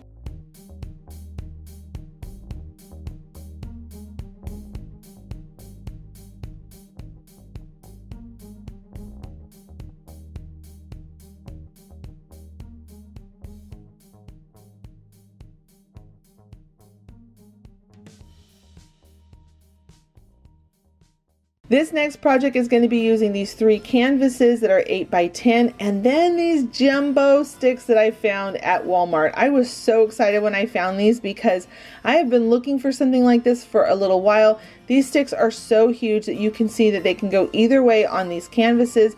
So what we're going to do is we're going to go ahead and cut away the fabric. You all have seen me do this a million times here on my channel. If you've been here for a while, I love using these frames because you can use that wood accent and be able to do it on a very nice budget. So go ahead and cut away the fabric so we can use that canvas fabric for another project on another day. And we're going to go ahead and pull away all of that excess that we don't need that's wrapping around the canvases, and then just continue to do that to the other 2 frames. So now what we're going to do at this point, we're going to add some hot glue, and we are going to just glue those right together, and then we're going to do it to the other one as well, so we have a nice long piece that we're going to be working with. And today we are going to be making a shutter. Now, I think shutters are the cutest thing to use in decor. I love using them with layering, and I just love how they look. And you can paint them whatever color you want and really just, I don't know, have a good time decorating your home with them. I think they're super cute for that farmhouse look. So what I'm going to do is, once I got my hot glue on there, I'm going to staple gun them together. I'm going to link my staple gun down below. I love my staple gun. I talk about it all the time here on my channel. I think it's something to add to your craft room when you're doing home decor pieces. And at this point, we're going to go ahead and take those jumbo sticks. We're going to cut them down to size. You saw that I put it underneath the frame, created my cut lines, and now I'm just using some scissors to cut them off. Make sure you use an old pair of scissors so you don't mess up your really nice ones. But once you've got that first template, you're going to go ahead and just trace them on to the other ones. Now I figured out I need about 8 to 9 inside each one of my frames. But the thing is I say 8 to 9 because it just depends on how close or wide you want those blades to be. If you want there to be more of a spacing, I would go with an 8, versus if you want them tight, I would do more of a 9. So the very first one, you're going to angle it down just so you saw me do here, and then you're going to flip it over on the back side, and you're going to add that supportive glue to the back so that it stays on there nice and secure. And just make sure you like the positioning before it dries, and then you're going to flip over and you're going to just keep adding on all of these popsicle sticks that look like shutter blades. And you can see here that when you put them closer, they don't have as much of a spacing between them. So on this one, I'm going to do 8 of them so that you can see that it gives it a little bit of that spacing between the blades, which I like that look. But if you want them to be a little bit closer, you can do 9, and then you can just push them in a little bit tighter in there. So it's just your preference on which one you like. Now I'm sure there's going to be some people who will say that you can go to the Habitat for Humanity Restore Home stores, and it's true, you can get these there, but it just depends. Sometimes they still charge a lot for these there too, and I made this shutter piece for about $4 and I'll say 25 cents. And it is just so cute. I personally really enjoyed this DIY. If you like getting your hands on a project and you love that farmhouse look, this is definitely a project to try. Plus, the idea of it can be taken in so many different directions. You can do so many more shutters. You can do 9 frames to create a 3x3 space and hang that up on a wall and put a wreath on it. How adorable could that be? There's just so many fun things. Now, I will say, it was so funny how much great minds think alike. I have seen somebody do this and it came out right as I was filming this, where you can take these and turn them into a lantern look. There's just a lot of fun things that you can do to create a really pretty shutter look. So just keep in mind that it's not just only a shutter that you can do with this. I have some other plans that I'm going to be doing with this technique and these big sticks. So just keep a lookout if you're loving this idea. But once you get to the end of each one, make sure you hot glue the back side really well so they're all nice and secure. And then once you're all done with everything, you can go ahead and paint them. You can stain them. I decided to go with a rustic look because that's the look I'm going with for my decor here in my home. So I'm going to just add on some white paint and I'm going to just dry brush on the paint. I don't want too much. I want to still show some of that wood coming through. I want them to look old. So I'm just adding in some paint and taking my time and going over it and just having fun and making sure I'm getting in all the crevices that I want. And then I decided to also add in some other colors as well. I think it's important to make sure that when you're doing these, if you're going for that rustic look, to add in a little bit of a brown or a kind of a brownish gray color. That really gives it that nice look that you're trying to get with that. And or the other thing that's really cool too is that you can paint these a solid color, like I mentioned earlier, with the color theme that you have in your home. So you can stack them up with a whole bunch of cute decor on a shelf, or you can hang them on the wall. There is just so many fun possibilities with these. I love how they turned out so much.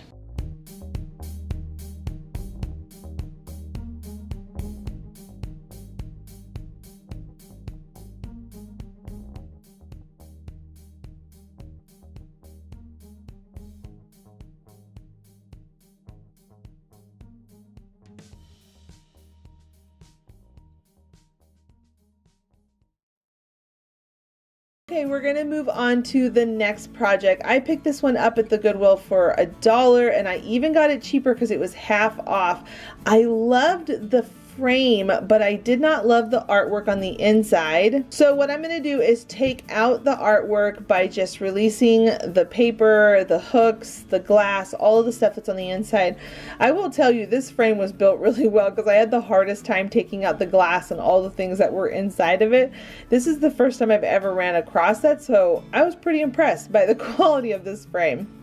But once I got everything out, I took some chicken wire that I had and I cut it down to the size that I needed and then stapled it all into place.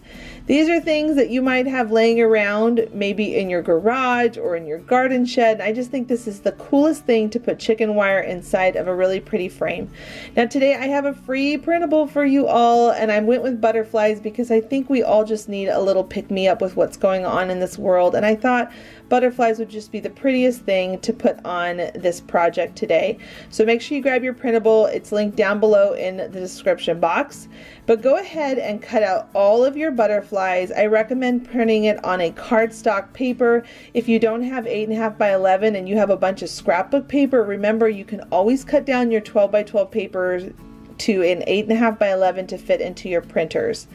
So once you've got all your little butterflies all cut out, you're going to then start assembling them onto some clothespins, these mini clothespins that I picked up from the Dollar Tree.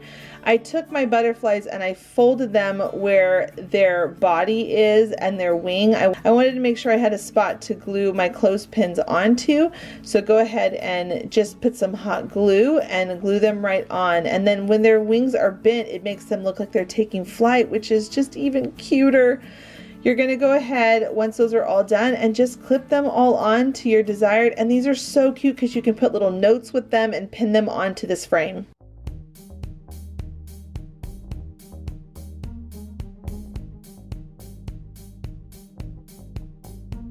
If you are new to my channel, don't forget to click the subscribe button and that notification bell so that you know when I post my new DIY videos. This DIY is super simple. You're going to take one of these plastic Easter baskets and some carrots from the Dollar Tree. I'm also going to be using some fabric in just a bit. You're going to see that, as well as some Dollar Tree rope. I took off the handle, measured about the height of the carrots from the bottom of the basket, and now with my scissors I'm just going to cut off the extra that we don't need.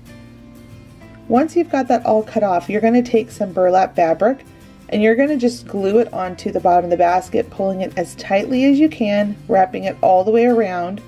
And you can see here that I put the handle back on. It has these little teeth on it that allow it to just pop right back onto the basket. Now we're going to take those carrots and we're going to just wrap them all the way around the whole basket. My inspiration for this basket actually came from the Michaels store. They had this basket at their store, and when I saw it, I knew right away I had to dupe this one. It was super expensive at their store, and we're going to make this so affordable using Dollar Tree carrots, their basket, and some rope. Once I had the carrots all the way around, I went ahead and took one of their nautical brown ropes. I untwisted it because there's 3 on each rope that are twisted together. And then I wrapped it around the handle. And then I took another one of the ropes from the Dollar Tree that's not untwisted, and I just coiled that all around on the inside, gluing it all together to make sure it had a nice finished look. Once everything was all coiled and pushed down inside, I used my scissors and cut off the extra that I didn't need and continued to coil it until it was all the way completely finished and you could no longer see the yellow basket. This was the easiest project and the results turned out so stinking cute. What do you all think? Leave a comment down below to let me know if you like it.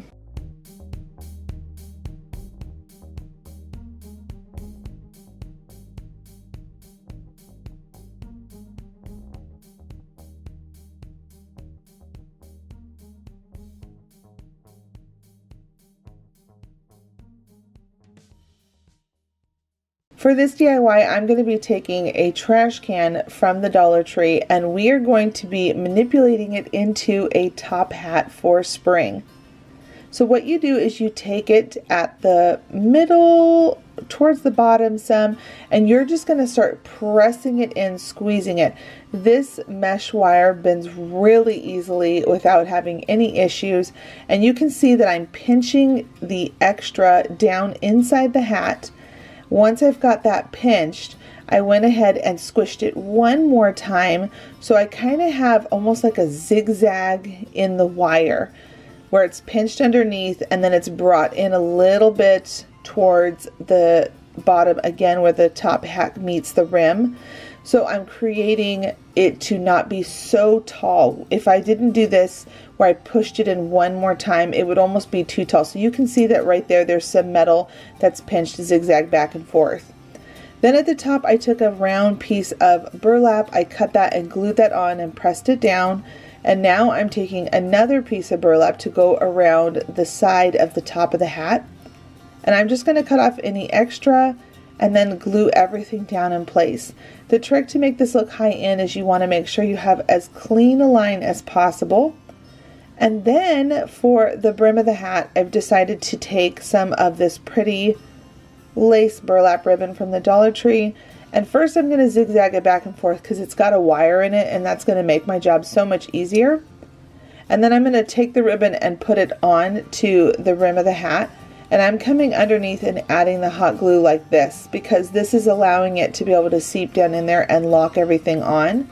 And then one more tip, I came back in with my hot glue and I went underneath each one of the pleats and added a little dot of hot glue to make sure the pleats don't lift up. Now you can still see the wire around that bottom part of the hat. I don't want to see that. So I'm going to take another piece of burlap ribbon. I'm using this teal color, which is really pretty. And then I'm going to come back in with this gingham ribbon. All of these ribbons are from the Dollar Tree except for obviously the tan burlap that I brought in from Joann's. And I wrapped it around a couple times and I'm using that gingham ribbon to clean up the top of that teal ribbon because I did have to kind of you know, pleat it and fold it on there to be able to conceal all of that last of that wire. Now, you could definitely leave the wire exposed. I did actually see somebody who was on Pinterest who had the wire exposed, but I did not like the wire exposed. I wanted to cover it up. I thought this was so much prettier, and for $1 with all of these other little supplies here and there, it turned out so pretty. So now I'm coming in on the side and I'm just adding on some florals, and then I'm going to take some of my bead garland that you know I love so much, and I just coiled that around my finger and stuck that down in there. And then I'm going to add on a really big beautiful gingham bow over towards the back. And then the last finishing touches, because it's for Easter, springtime, I'm going to add in a couple carrots up at the top, and after that it's ready to be displayed somewhere in your home.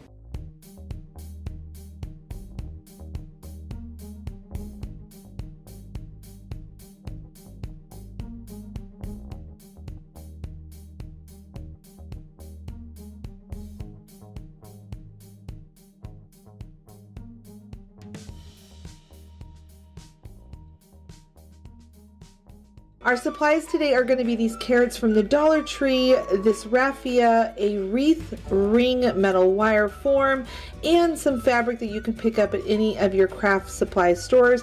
I got mine from Joann's, used a coupon, and the way I like to cut this is by making a little snip at the very top and then ripping all the way down. Once I've gotten enough long strips, I'm now going to make them a little bit smaller. I'm going to cut them down to about 4 inches long. You can do them as long or as short as you would like, but once you've got enough of them, you're then going to start tying them onto that wire wreath form. And I think this is just such a pretty look. Now, this particular wreath is called a rag wreath, and what you're doing is just tying on all of those little rag strips that you just ripped all up. And you're going to just go all the way around until you've completed the whole thing and filled in. Once you have, you're going to go ahead and take your carrots and you're going to place them the way you would like them to look, as if they are sitting out in the garden or in a grassy patch. And you're going to just hot glue them on wherever you choose to put them. I really liked moving them back and forth in different directions because I felt like it made it look more natural, flowing, versus just kind of putting them all in one direction. And then to complete that farm fresh look, I'm going to take that raffia, tie a giant big bow, and then I'm going to make sure that I just kind of stretch it out into the place that I want, so that way the bow doesn't collapse, because raffia is wound really tightly in the bag. So just make sure you play with it a lot before you settle on that look, and then hot glue it all into place.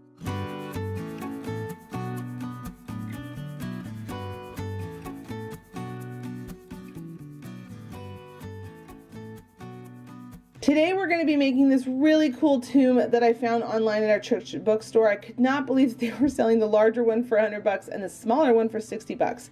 Here are the dimensions and sizes that you're going to need. I used one foam core board to cut these all out. Everything will be linked down below. But once you have them all cut out, you're going to go ahead and take the front part of your tomb wall and you're going to cut out a door, the opening that you're going to see in our example and our inspiration. And then you're going to take, after that, you're going to take the back inside wall and you're going to paint it.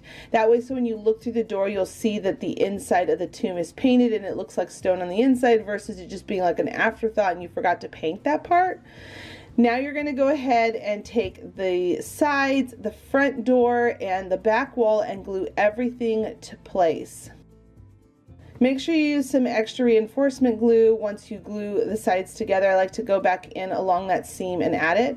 And then you're going to go ahead and glue on the top. Now, I created the top to have a little bit of overhang so that if it gets a little wonky when you're gluing things together and things bow, you can cut off any extra so it's a nice seamless edge at the top. Now you're going to take the two bottom pieces, this is the base, and we're going to glue them together because we want it to be nice and strong so that it has a nice platform for it to sit on. And you're going to see here that I don't want to glue it all the way in the center or towards the front too much. You want to glue it more towards the back so that it has a nice lip towards the front to decorate with some things. Now we're going to be using this putty or spackle. I hear people call this different all the time, but this is basically the stuff that you use to patch holes when you're about to paint a wall. I love this stuff. It dries super fast. When it's still wet, it'll feel kind of spongy, so you want to make sure that it's completely dry before you paint it. But basically this stuff dries pretty quick. I won't say that it'll dry in an hour. I would give it probably maybe like a full day to let it dry before you paint it. But here I am, before I let it dry, I'm pushing back some of the spot towards the front so I can get back to that foam core, and I'm going to glue down some popsicle sticks so that I can, or tongue depressor sticks, so I can create a frame just like our inspiration or the original tomb that's in Jerusalem. And we're going to just frame out the door. Now when it comes back to this, the putty or the spackle, you're going to want to make sure that you're putting on a nice thick enough layer so that you can create a brick look. It's basically like frosting a cake. If you've ever frosted a cake, you can totally do this. This is not hard to do at all. And you can see here that I'm adding some texture to it. I don't want it to be super smooth because you want it to look like natural stone. The more texture it has to it, it's going to look more like the real thing. So I'm going around all the sides, and then I'm going around the bottom base. You don't need to do the very bottom of it. I don't think that's necessary, so it has a nice flat surface. But I'm also going on the inside of the tomb on the floor just to make sure I get some of that texture there too, so that it looks like everything was thought through. When you peek through the door, you can see on the inside. Now when you're doing the tomb door, the big circle, make sure that you don't go all over the whole thing. You want to leave one spot that has a little bit of that foam core exposed. Now you're going to go ahead and take a popsicle stick with a wet damp paper cloth or a wipey next to you, and you're going to start creating your bricks. This part was so fun. I recommend keeping something moist next to you so that you can keep patting it down, because you don't want the putty to get stuck to your fingers or the popsicle stick. The more damp you keep it, it's going to allow you to be able to play with it. Just like if you took a clay class, you'll know that when you keep your hands wet, it allows you to mold and work with the putty or the clay. And that's exactly what we're doing here. We want to create that rock look. You can see that I'm creating the lines, and then I'm going back in and I'm kind of patting them down and smoothing them out. Now here's the tomb door again, where I mentioned don't cover the whole thing. I left a little bit of that foam core board exposed so I can put some hot glue and then glue it to the popsicle sticks. Then I pushed it down, and all the putty will just adhere to each other with that hot glue, and it'll stay on really well. Now we're going to move on to decorating. This was the most fun part of this whole project. You're going to push back some of the putty because, again, you want to glue these things like rocks and decorative plants to the actual foam core. You're going to push back some of that putty and then hot glue the rocks to the foam core, and then go back in with some putty, and you're going to fill in around the rocks because you want it to look like they were cemented into the rock wall.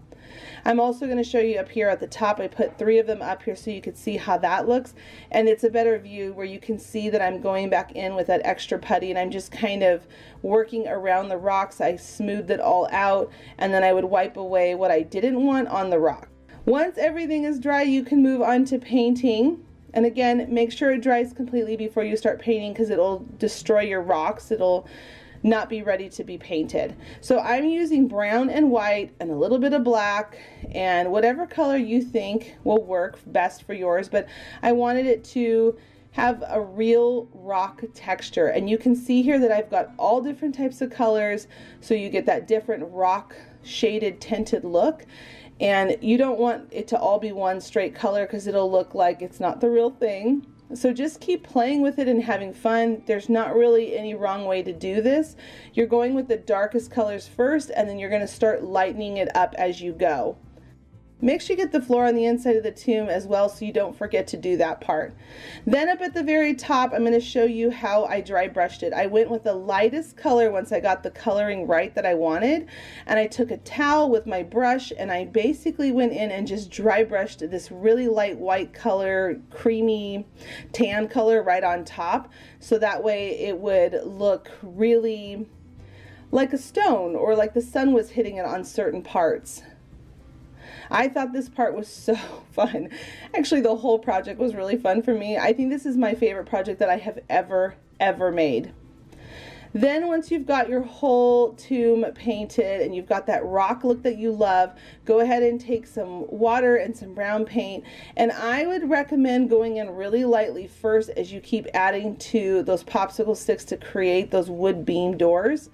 And then once that's dry, you're going to go ahead and get some floral little picks that you have around in your floral section in your craft room, and you're going to again move back a little bit of the putty with maybe a craft knife to dig a hole, and then hot glue stuff down in.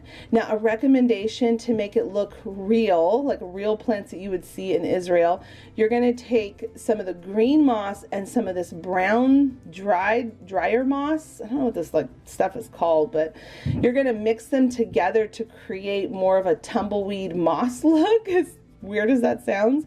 And then you're just going to keep gluing in and just playing with it and creating some little desert type plants around the tomb on the base of this project that we're making here.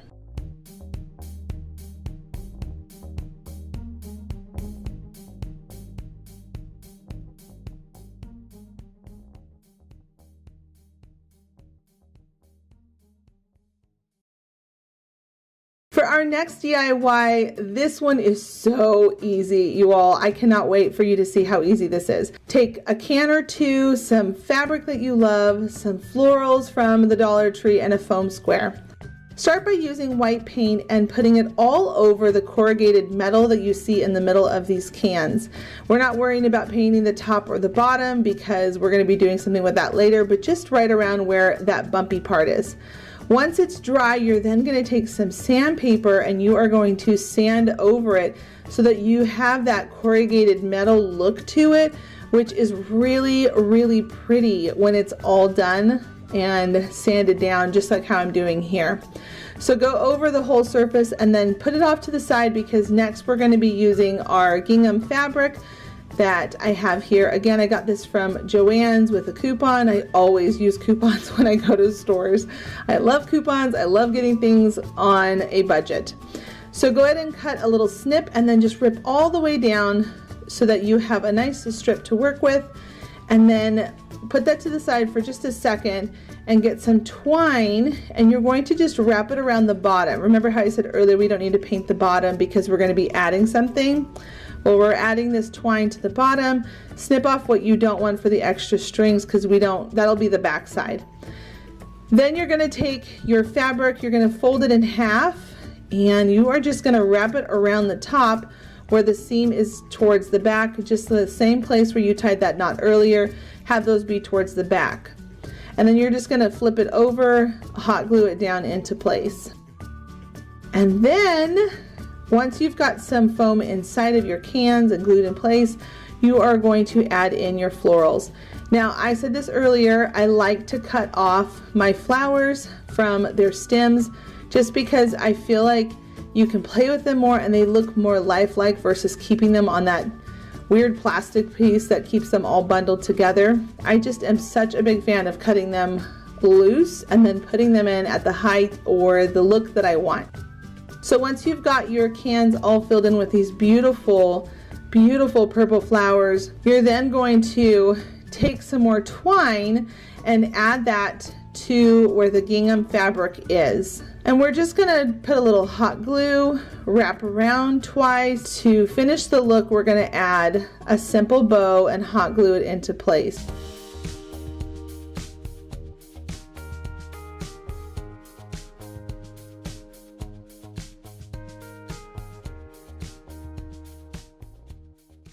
Now let's move on to our next project, which is going to be with this bird cage that was missing the bottom. I don't know if it ever had the bottom or not, but I thought it was so beautiful, and can you believe it? I picked it up for $1. Now I know some people might pass it up, which is the reason why they were probably selling it for $1, because it looked like it was broken, but I had this idea that I can create some type of a suspension thing at the bottom and then have florals coming dangling down and things up inside of the bird cage for springtime. And then I thought it would be so pretty to hang it up with some ribbon. So what we're going to do right now is create that suspension bridge, I guess, with some of this foam. I just took my scissors, as you saw a second ago, and I pushed down inside that foam to be able to put my wire pieces that I need, and I cut those to size so they would fit the right size. Now you can see here that I'm making sure that the bottom part of the foam where I put all the wires, I want that facing down because I put all that hot glue in there, and if it's the other way, I think over time maybe the foam could loosen away from the wires. This is going to make sure that that never happens. Now if you don't have a bird cage that's missing its bottom, it's no worries. You could always end up putting beautiful florals inside, just not having it coming out the bottom, or you could always attach a piece of foam to the bottom of your bird cage and do it that way too. But this one, because it was missing the bottom, I wanted you all to see that don't ever just look past something that is potential. This was sitting there for who knows how long that they marked it down to $1. So I'm going to just take that wire and I'm going to suspend this foam piece, this styrofoam, inside just like this, and you can see that it's in here really snug and secure. I'm even shaking it so you all can see. And then I've also decided to tie open the bird cage door because I thought that would be really cute to have that open, because I'm going to put a nest right at the opening of the door once I get all my florals in there. So go ahead and tie that down with some twine. And now I'm going to move on to the floral part.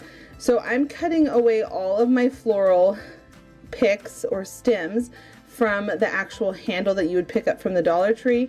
I love that way so much more because it allows you to put them around how you want versus it just being one big clump that you stick in, because they're all attached to the handle. So you can see here that I'm putting them in one at a time and I'm just kind of playing with them, and I'm starting with the longest ones first because I want to be able to make sure I get that height coming out the top and the bottom. And then once I've got all those beautiful white flowers in there, I'm going to take some of this ivy and just start filling it all in. So you can see here that I'm going with white and green first. Then I added in a little bit of a pinkish purple, and now I'm going in with some blue hydrangea, and I'm just kind of snugging them down underneath the cage in certain parts. I'm going at the top and the bottom to make sure the color is well balanced. I really, right now, I just love blue and purple together for spring. I'm not sure why I'm so drawn to it right now, but for some reason, I'm really loving blue and purple together. So it's going to get trickier the more you start putting in your florals. You can see here that I'm having to really like shove my hand in there and work around it. Once I got all the blue in place, I went ahead and added some of these berries. I don't know what this one is called, but you will see these at the Dollar Tree as well. Again, all of these florals are from the Dollar Tree, and I'm just putting in those for some texture, for some different look to it, adding in some more blue. And now I'm going to come in with some roses. And instead of doing my roses really long, I cut them short because I wanted them to be closer to that styrofoam block. I wanted to help camouflage some of the block because the goal is eventually you won't even see that styrofoam that's in there. So you're going to just keep working all of these flowers in until it disappears. Now we're going to move on to some pansies. I love pansies. I've been waiting to use these for a project because, again, like I said, I'm just really drawn to that purple right now. And I'm going to go ahead and just have some of them popping out on the cage, some of them inside the cage. It just needs to look like they bloomed and they're just popping out all over the place for spring. And now I'm going to come in with some lavender, and I've got two different colors. I really was so impressed with the florals this season at the Dollar Tree. And then whatever places I might have missed with a floral, I came in with some moss, and I just added some hot glue to it and then just glued it right into place. And in those trickier spots where the bird cage is, I just put the hot glue gun through the bars and squeezed the glue so it fell down onto that foam square, and then I added the moss so I didn't burn my hand or have any issues with getting hurt. Now we're going to work on making the nest. Now I'm sorry I was off screen a little bit from time to time on this one, so I hope you'll forgive me for that. Sometimes I zoom in and I forget to zoom out a little bit when I'm working on projects. I just get moving. But one of my viewers, one of our subscribers here on this channel, mentioned using a top of a jar, a cap, to make a nest, and I wanted to try it on this project and it turned out so great. So this is another really cute idea to make a nest. So once I've gotten the rope all over that jar cap from my mason jar, I went ahead and added 3 little eggs and then hot glued it down into the nest. At this point, the inside of the nest is all done, and I'm going to take 2 long satin ribbons and I'm going to tie a knot at the length that I desire. So I want it to be able to hang from the ceiling from a hook. And I went ahead and tied a simple loop around knot, and then I'm going to bring that knot down to where the handle is, and then I'm going to do another knot on the top side so it stays down and in place. That way, so the top of this loop is going to be really pretty without it being a mess up at the top with a bunch of things hanging all over or a not so attractive knot. Now I wanted to really jazz up the top of this bird cage because I thought it would just be really pretty and romantic. So I took some more long ribbons, just like I did that first one, and then I just simply looped them through and then pulled them tight. And then to finish the look, I'm going to take some more of this ribbon from the Dollar Tree and I added a really pretty bow. If you want to know how to make my bows, I'm going to link that video down below and at the end of this video so you can watch how I make my bows.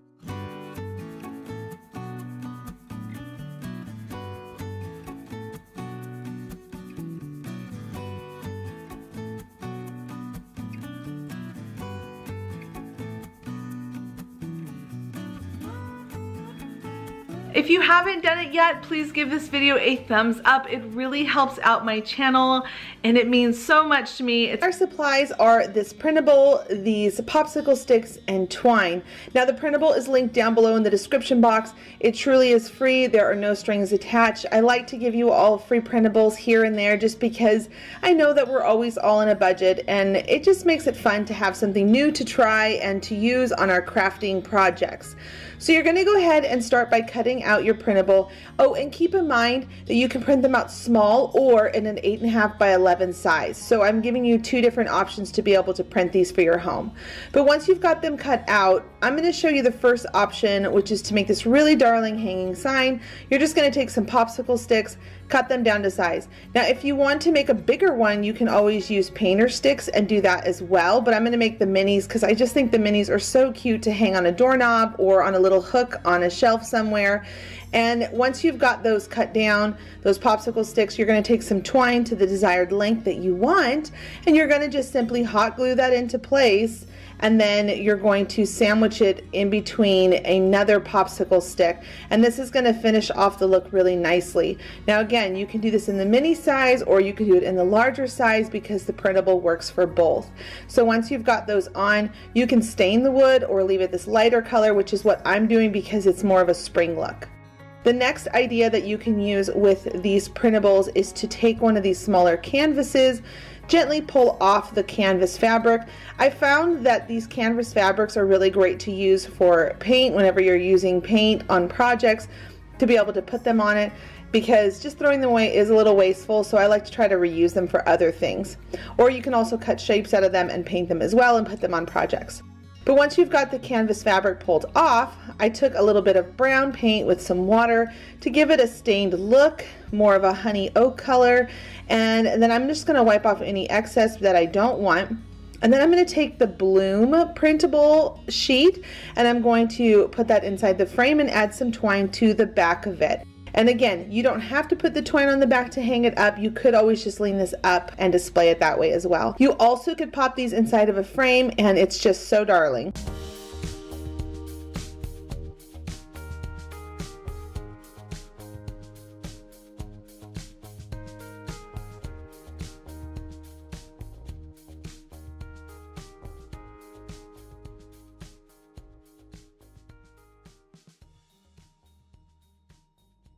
All right, let's move on to our next project.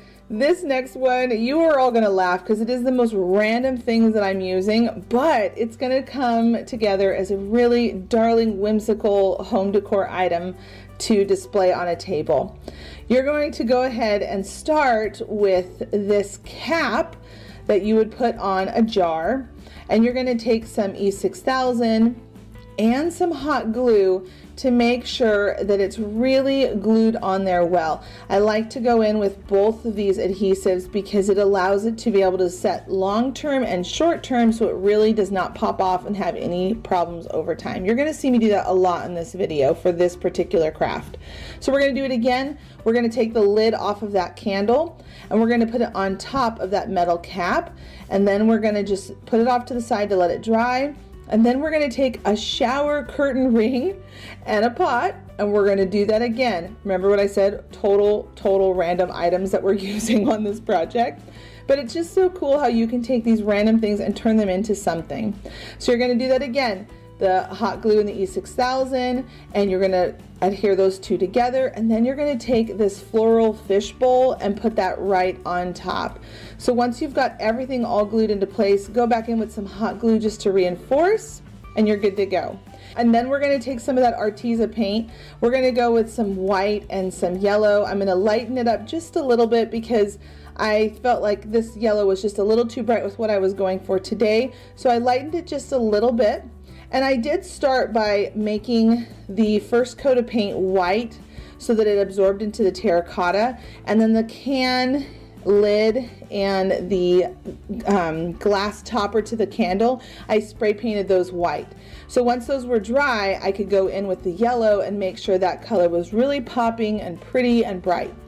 Now we're going to take that bunny that we saw earlier from that kids art kit, and we're going to pop out that little metal ring hook at the top. Take your time to take it out because it can crack the bunny. And then you're going to take a little paintbrush, and again, Arteza has these really great fine tip paintbrushes. A few of you have asked about which ones I use. I'll link them down below. You're going to go ahead and just paint on his tiny little eyes, and then I took some of the pink paint and I painted on his little ears. And then I'm going to use that dry brush technique that you've seen me use in other videos, where I'm going to take just the tiniest bit of white paint and dry brush on some white paint to distress the yellow just a little bit, because I love that look of distressing things. It makes it look more weathered and just, I don't know, Farmhouse, my favorite, right? Like you all know. And then to clean up the connection between the terracotta pot and the glass lid, because we don't really want to see that shower curtain ring. That's just kind of a weird thing to have on there. I'm going to take some hot glue and some satin ribbon that they had at the Dollar Tree, and I'm just going to wrap it around there nicely to clean up that look. Now everything you're seeing here is coming from the Dollar Tree Arteza for those art supplies, and then ribbon that I just randomly had on hand. This is another ribbon that I actually used in that ribbon bow video that I did last week, and I'm just going to be putting it here on this project. So I'm going to glue that bow on at an angle like you saw. I only glued on half of the bow and let the other one hang off to the side. I thought that was really cute. And then I'm going to take some of this moss, glue that down inside, take that bunny once he's all dry with some E6000 and hot glue once again, just kind of nestle him in there. And then to hide some of that glue, because you're going to see it kind of on the glass, you don't want to see that, I'm going to lift the bunny a little and tuck that grass down in there. And then I'm going to add some of these eggs that I did from a previous video where I have that robin egg look, and I'm going to just tuck those down in there so that you all can see that they just look like this cute little foresty scene. And then with some more E6000 and hot glue, I'm going to put on the cap and finish that look by wrapping around a rope. I thought that that would look really nice up at the top. And then who doesn't love a button on a bow? I picked up some buttons from the Dollar Tree and added it on.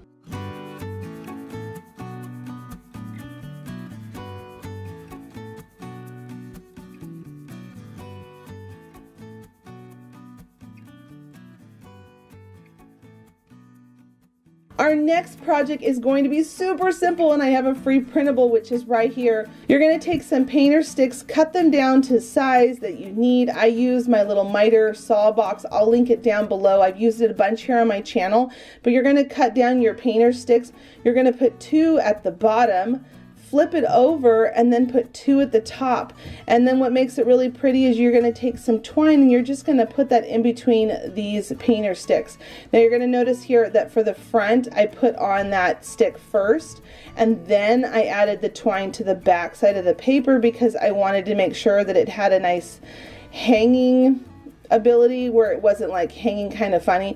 I like to glue the twine on the back side of the paper and then add on that last stick. Now you could distress these painter sticks or you can leave them like this. I decided to go with the natural look for spring.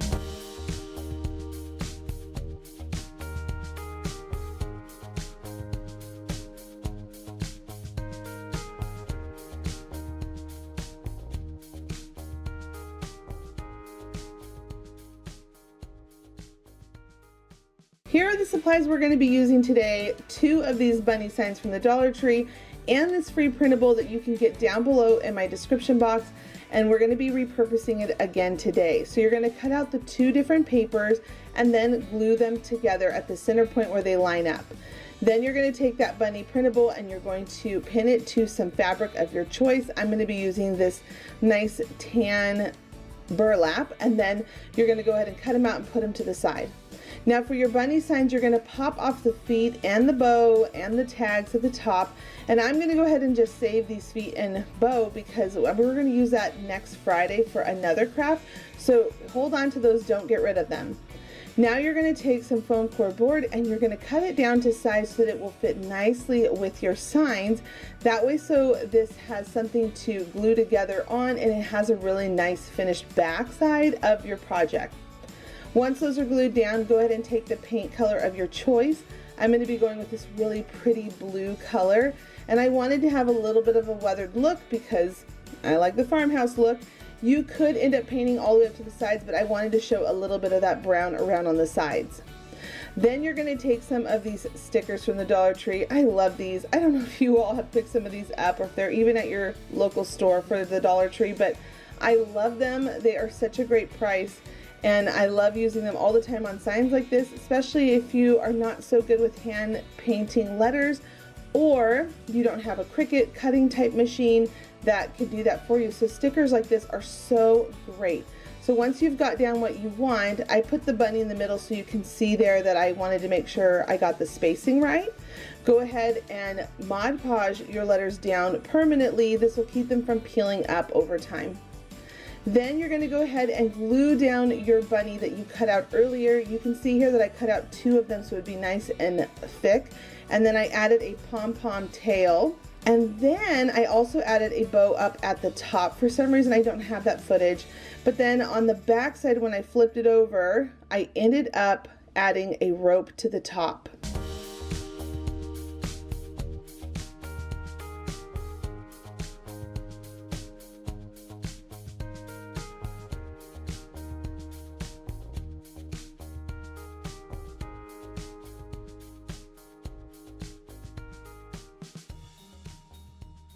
I found this teacup and I thought it would be so cute to turn it into some type of a side table decor for spring. I don't know why I felt so drawn to it for spring, but for some reason I did. Maybe it was the color, but it's probably that it was the color. And so I wanted to go with, you know, green and a little bit of a yellow. I thought that would be really pretty. So to make sure that this foam square does not come out, I put in some E6000 first and then I put in some hot glue so it's really going to stay. And then I took in some little smaller pieces and just shoved them down in there to make sure it's nice and snug, and added some green moss to the top with some hot glue. Now I'm going to take another piece of that foam square and I'm actually going to keep crushing it until it turns into a styrofoam ball. I had this idea the other night when I was lying in bed getting ready to go to sleep and thought, oh man, that's how I can make a ball out of the, because I don't know if you've ever purchased a styrofoam ball before, they're super expensive. So you can do it from the Dollar Tree with these, and you could even glue more pieces together and make them even bigger if you want to. How cool could that be to do a really large styrofoam ball? So I added a stick like you just saw me do there, and then I'm shoving it down in there with some hot glue to make sure it's nice and snug and secure. And then here's how it looks so far. And then to make sure that the flowers are going in, I poked a hole first, added hot glue, and then put the flowers in. Now here's what it looks like when the flowers are all covered over the styrofoam ball. And now I'm deciding to dress up the little teacup plate a little bit as well, because I just thought it could be cute. Why not? Take it a step further. So I took another little piece of styrofoam and I hot glued it and E6000'd it down to the bottom. Added a twig stem from the Dollar Tree, some more moss, and then a couple of these little flower buds. I thought that would be really darling too. Now again, I could stop there or we can keep going. So today I have a free printable with these tags. One has a scripture verse in it and the other ones I left blank so you can stamp whatever you wanted to stamp on them so you could get that size. That is linked down below for the free printable. If you want it, go ahead and go down there and grab it. And then I cut it out, and to distress it I took some brown paint and dry brushed. I got almost all the paint off and dry brushed onto the tag to make it look aged, as if it's been sitting outside in a garden. Now I took a hole punch, punched a hole in white cardstock, and now I'm cutting out that circle so it creates that little tag ring that you would see at the top of a vintage tag. And then I hot glued it down into place, punched a hole in the tag, and then beat the tag up. I love to distress things like that. I just think it looks so pretty. I don't know why, but I really always enjoy distressing things. And then I simply added a loop to the top so that I can attach it to the teacup. Before I did that, I made sure I distressed the back of it so it looked really good all together.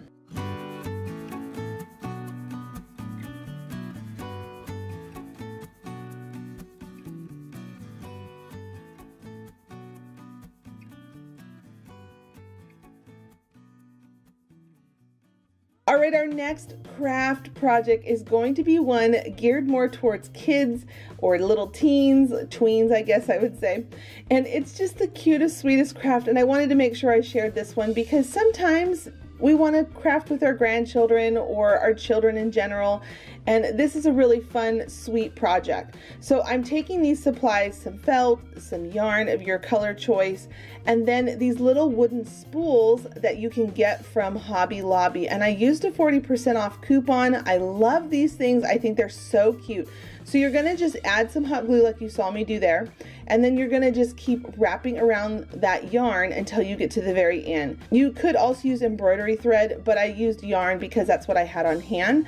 And then you're gonna take these little tiny pom-pom balls from the Dollar Tree and some of the puffy paint, and we're gonna add on a tail, eyes, whiskers, and a nose to create a little bunny face.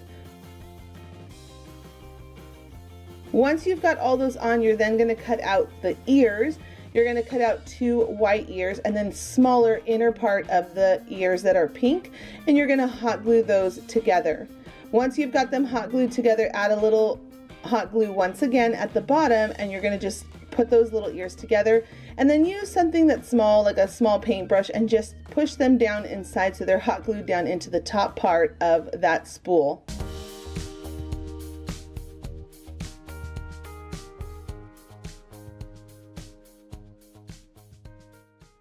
The next DIY we're going to be doing is with this cheesecake pan.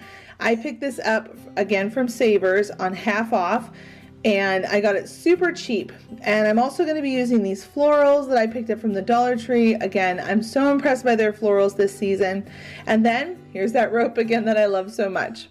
Start by dropping out the bottom part of your cheesecake pan, and then add a little tiny dot of hot glue, push the pan back into place and lock it down. This is going to keep it from popping open when you have it out in your home to display.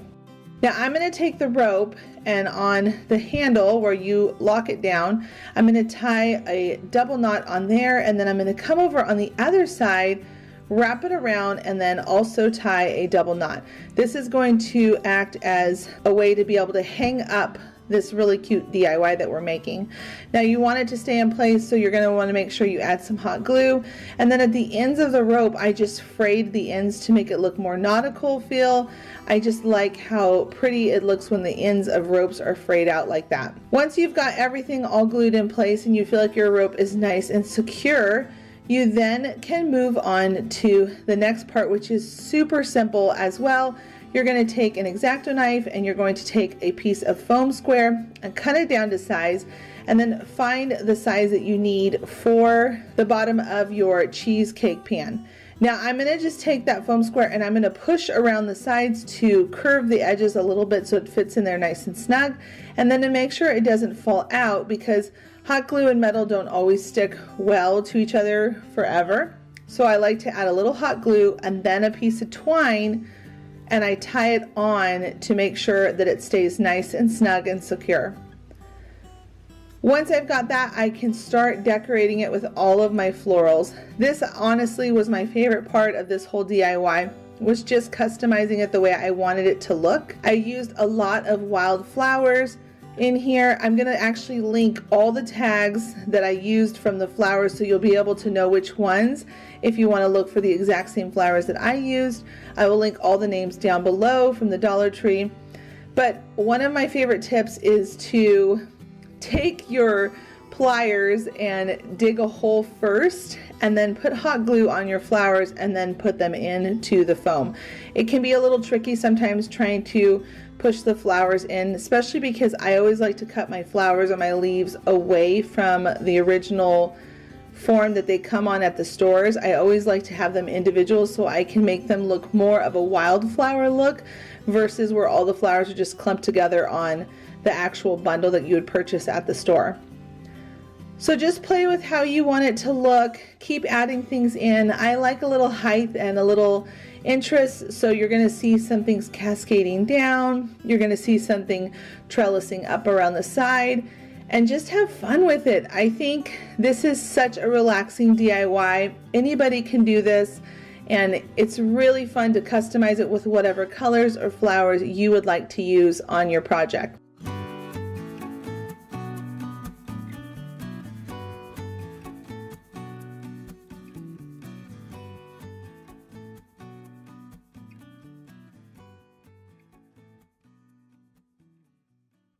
We are going to be needing these flowers that are normally for the garden. We're going to take them apart, and I just thought they were the coolest thing ever to use for a wreath. These ribbons, they're out right now all at the Dollar Tree for springtime. This wreath form that is year-round at their store, and then these metal words, and we're going to be using the word welcome. So once you've got all of these items collected, you're ready to get started on our project. Start by removing all of the flowers and the leaves from the wire stems. And don't throw away the wires, because we're going to be using those wires in another video on another day. I love these wires. They're so strong and thick, and you can turn them into so many cool things. I like to upcycle or recycle things like that all the time here on my channel. So keep those wires, just tuck them aside somewhere in your craft room so no one can get hurt by them because they're pokey. They all come off pretty easy. It just takes a little bit of a twisting motion, and then the head of the flowers, just wiggle that wire back and forth until it breaks. Once you've got them all popped off, you're ready to go ahead and start assembling them. You're going to just take some simple wire that you can pick up from any craft store, and then you're going to twist that on to the back side of the flower. And to really make sure that it's nice and secure, I like to take it, loop it around one of the flower petals, and then I'm going to go to one of the supporting ring bands. You can see the ones that go across. Those are like those supporters for all the rings to hold them together. I'm going to wrap it right at those joints, because that's going to be the greatest place to keep it on there nice and strong and firm without them shifting and moving over time. Once you've got that wired on the first one, you're then going to start your pattern. I went back and forth between yellow, pink, and you can see here that I'm planning on using these leaves to fill in the middle. But you're going to go ahead and just make sure you have the right one that you're going to be using next. Flip it back over and repeat that same process where you're going to take that wire, twist it around, loop it around one of the flower petals, and then after a little bit of time, you're going to have all of your flowers on, and it is going to be so beautiful and colorful and cute at this point. Now remember, you're working with wire, so just try not to poke your finger because sometimes you can be poked, so just take your time. And here's what it looks like when you flip it over and all the flowers are assembled on. I am going to now move on to the leaves, and I want to introduce you all to a brand new tool. It's actually been out for the longest time. It's really popular amongst scrapbookers, so if you're a scrapbooker, you might already know what this tool is. It's called a Crop-A-Dile. I'm going to link it down below. This is one of my favorite tools in the crafting world. It is so good that my husband loves this thing and asks for it all the time when he's working on things around the house. It can punch through metal. It is the coolest thing. It's meant for brads and for eyelets, which is really awesome, but I love this thing so much. So you're gonna see here that I'm gonna just punch holes through these hard metal leaves, and it goes through like butter. It's no problem at all using this thing.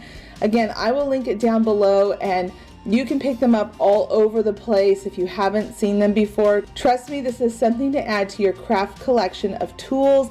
I love this thing like crazy. So once you've got everything punched out, and by the way, you don't have to buy this tool. If you have a drill at home, you can also use that, or you can always skip the leaves and put some ribbon in between these big flowers. That's another alternative option. Once you've got your leaves all punched out with that, you're then gonna go and take some wire, cut some small pieces, and you're going to just thread that wire through those double holes that we just punched. And then you're gonna flip over your wreath. And at this point, we're not gonna have those joining rink lines that we had earlier to attach our flowers. It's going to be a little more wiggly, so we're going to use some hot glue to help hold things in place.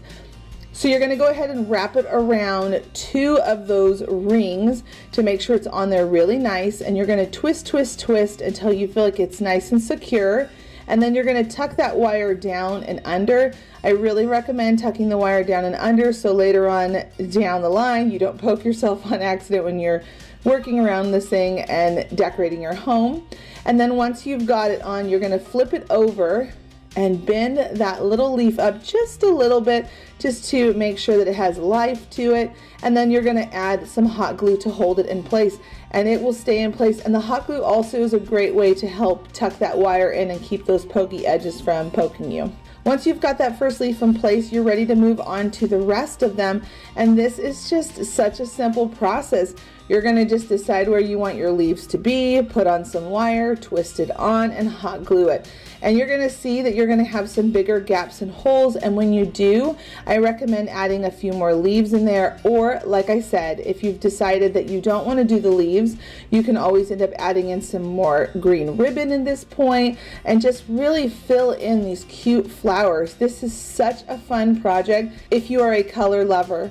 So once you've got all of your leaves on, you're then ready to move on to the next part, which is just going to be so cool, and it's going to really finish the look, which is the bow. Now, if you don't know, I had a video come out last week where I showed my tips and tricks on how I make my beautiful bows, and I will show you how I make this particular bow. But I'm going to just tie it on to that big empty space that you have at the bottom, because I ended up using 5 of those metal flowers. You could end up putting a 6th one on there, another yellow, but I really wanted to add a dramatic bow. I made sure I saved 2 of those green metal leaves because I wanted to tuck them into the center point of the bow. And I'm going to do the same process. I'm going to add that wire and I'm going to tuck it underneath that middle ribbon. And I'm just going to wire it around to the back and make sure it's all nice and snug in place, and then hot glue where I need to hot glue. And then the trick is to make it look really finished and polished. I tucked it underneath the ribbon, pulled the ribbon over enough to be able to hide those holes, and then just hot glued it. I thought this looked so cute. And then we're gonna zhuzh that ribbon a little bit. I love that word, by the way, zhuzh. We're gonna just zhuzh our ribbon a little bit and then work on the last finishing touch, which is the welcome sign. You're gonna go ahead and take your metal word, and at the very end points, you're gonna wrap that wire around, take one of those wire sides, sneak it down onto that ribbon, twist it and hide it down on the back side of that ribbon loop so nobody sees it. It is such a finished, polished look, and it is such a cute look to hang up on your front door. And that pretty much is going to finish this very first project. What do you all think?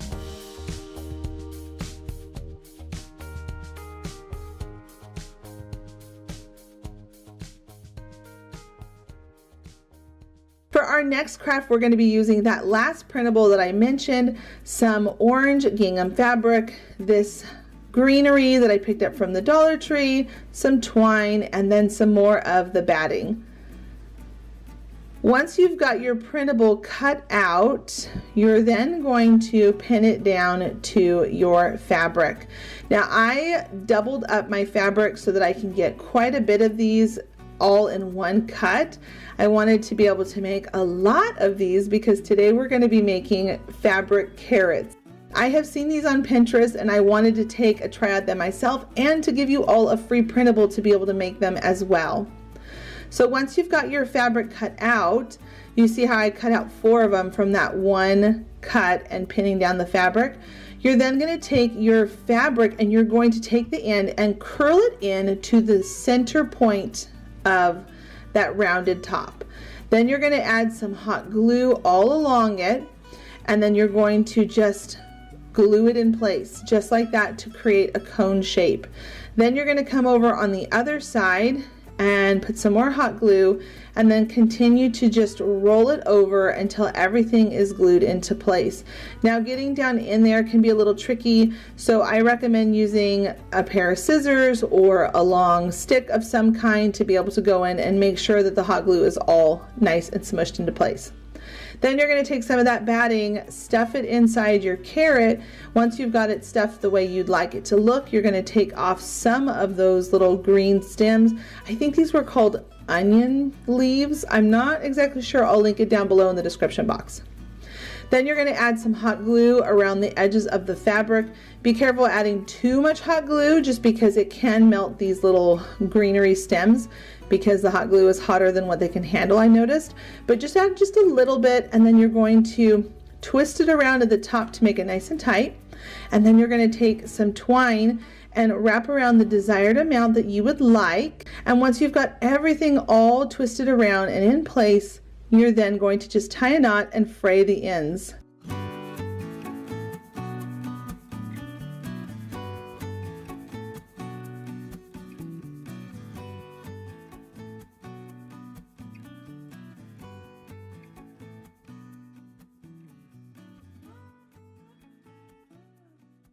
Now I'm going to be upcycling this frame that I picked up from Savers. They do have frames at the Dollar Tree. In my opinion, they're not as sturdy as a frame that you could pick up from the thrift store.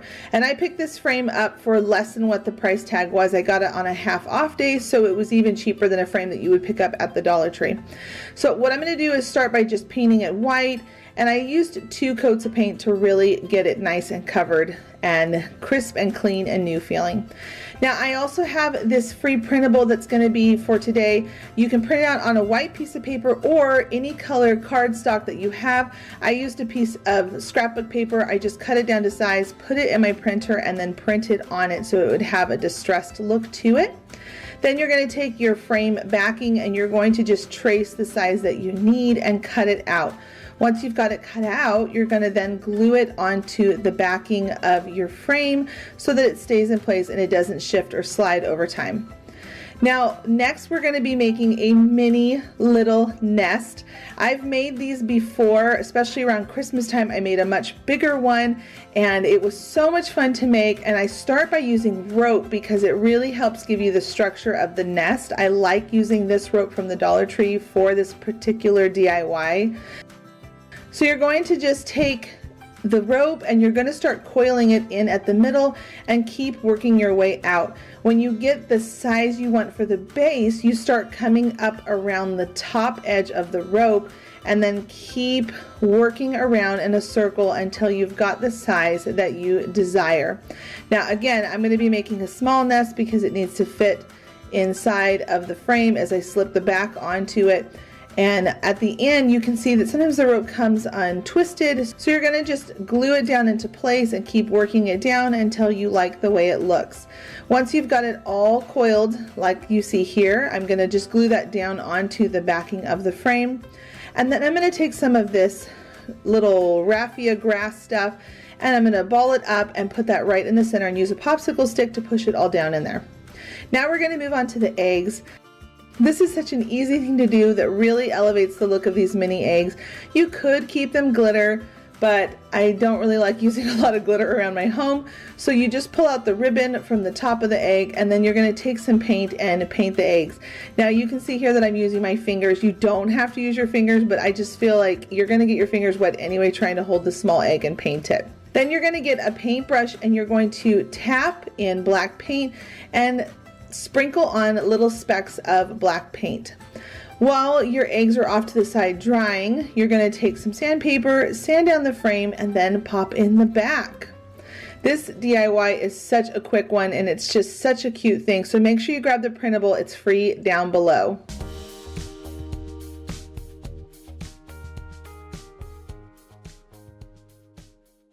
For our next DIY, we're going to be using these supplies, this plunger stick, painter sticks, and this sign from the Dollar Tree.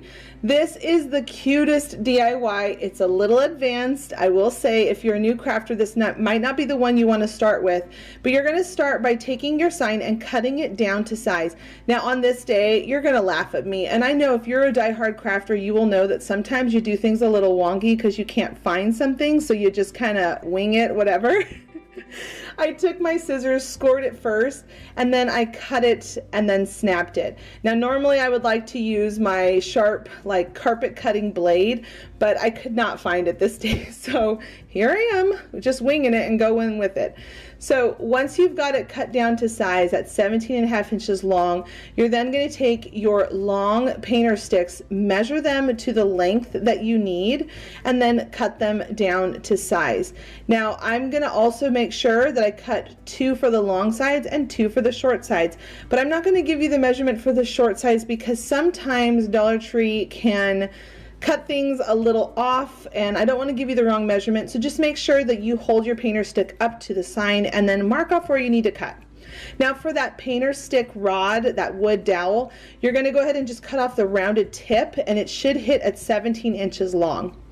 Then once you've got all your pieces cut, you can go ahead and just make sure they fit properly around your sign, and then you're going to glue it on the side where they butt up and then at the seam so that this makes it extra strong. Once you've got that first one on, you can start moving around the rest of the way. Make sure it's glued in place and really sturdy so that it can help support each other, and as you keep adding on another wall of this box, it gets stronger and stronger as you go. Now I would like to recommend, if you're going to do this project, to use a staple gun. I'll link the one down below that I use all the time in my videos. I love it. I purchased it on Amazon and it's really craft friendly. I like to have it in my craft room whenever I'm working on projects like this. So I'm just going to simply take the staple gun and line it up and then just staple around the sides to make sure that it's strong at all those connecting points. Now it's really not going to fall apart on you and this is going to last for a really long time. Then I'm going to take a traditional size painter stick. I'm going to glue 2 of them together and I'm going to do that twice. This is going to become the handles for the box that we have. Now I'm going to be switching over to a drill bit so that I can drill holes. I like to pre-drill into painter sticks. The wood is not the strongest wood and sometimes it can split if you go through it with a screw. So I do recommend taking a drill, drilling down in. Now again, doing things a little wild on this channel. I'm not going to drill on a traditional drill table. I'm doing it on my craft table. So I'm just lifting up as I go before I go through my table. But again, you should probably do this in your garage. Then I'm going to just take a screw and screw them together on both sides so that you can see where the handles are. And then before I staple them down, I put some hot glue right on the sides to hold that into place to make it strong, and then came back in and reinforced it with my staple gun on the inside of the box, making sure that it's stapled down really well and it's not going to come off and last for a really long time. Then to clean up the look, because I love a finished backside, I took my white paint, I painted the bottom with 2 coats of white paint, and then I also painted the inside of the box completely white so that it's a nice clean look on the inside of the box. But the outside of the box, I went ahead and did a whitewash all over the whole box. Now, if you've never heard of whitewashing before, it's super simple. You take a traditional white acrylic paint that you can get super cheap, and you're going to add some water to it to the consistency that you would like, and then you just mix it together and then lightly brush it on, wipe it off with a dry towel, wipe some more on, wipe it off until you get that wood look that you would like. Now I want it to look a little more beaten up, so I'm going to add some black paint to that, and I'm just going to make a light gray color. I'm going for a really old industrial looking painter garden box if that makes any sense, but I just like to just keep adding stuff on. And I also took some white paint at the end and just kind of splotched it on certain parts so it looked kind of drippy. Then I'm going to move on to the garden pots for this DIY. Like I said, this one is a little more intense for a DIYer, but anyone can try it. If you feel comfortable, go for it. I encourage you all to try new things. But you're going to take your little terracotta pot so you can get from the Dollar Tree right now, and you're going to put some Mod Podge around the base where that lip is, and then you're going to take some paper. Now I love using dictionary paper on this particular type thing when it works with Mod Podge and paper, just because it's more of a rice type paper and it just goes on these pots beautifully. So go ahead and just put that paper all around it, get it all sealed in real well, and then the other half of my pots I'm going to take some white paint and I'm going to just dry brush all around. I'm going to just very lightly put on my paint and then just go around the pot, and you can see how it's adding so much texture and depth, and it's making them look a little more aged and distressed. Now we're going to take these florals and we're going to start assembling our floral box. I cannot wait to show you all the finished look. I think this is hands down my favorite DIY I have ever done here on my channel. I cannot wait to display this in my home for this spring. I'm going to be decorating with it in just another week, so I cannot wait to show you all where I put it. Then we're going to take these terracotta pots that we just distressed and made them look real cute, and we're going to take some of these foam squares. Now I will say that hot glue does not stick to these very well. I do like the white foam squares better, but I had the green ones on hand, so that's what we're going to work with. Then you're going to take your flowers. I like to cut them away from those stems like I said earlier, and this time I did it, and I'm just going to cut them down to the size I want and put them down inside there. Now a trick about these pots, I like to boost them up by putting some foam inside of certain ones to make them look a little more wonky, like they're stacked and filled with dirt. And you're just going to start putting your flowers in and your pots wherever you'd like. You're going to notice how I'm going to put a pot here on its side, because I just think that looks so pretty, as if it had fallen over in a garden shed, and it just looks really nice. And then just play with your florals, putting in whatever you would like. And I'm going to go with a lot of neutrals. I'm going to go with cream and green and a little bit of a pop of yellow and a little pop of purple that are on these more succulent looking plants. I don't know what they're called. I'll link everything down below. Okay, and then the Dollar Tree also had these super cute little flower garden tags.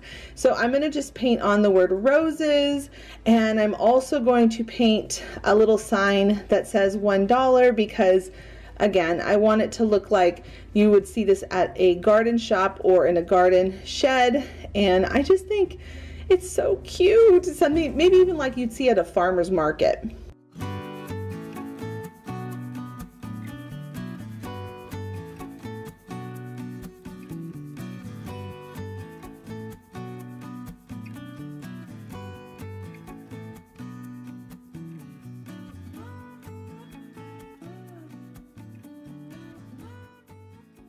Our next project are going to be using these supplies. Now I know a lot of you have seen how to make this glass fixture where you take E6000 and glue a candle stem to a vase. And I'm not going to show that part because I know it's been showed a whole bunch, but I want to show you a decorative idea for Easter, which is really cute, by taking these eggs and filling them up. I realized it needed about 2.5 bags, so you can do that and stop there, or we can do something even more DIY-ish, and you can pull all of those strings out of the tops of the eggs, or I guess the bottoms of the eggs, and then we're going to create an ombre effect with paint. So you start with a darker color, just like I'm doing here, and I'm using my fingers.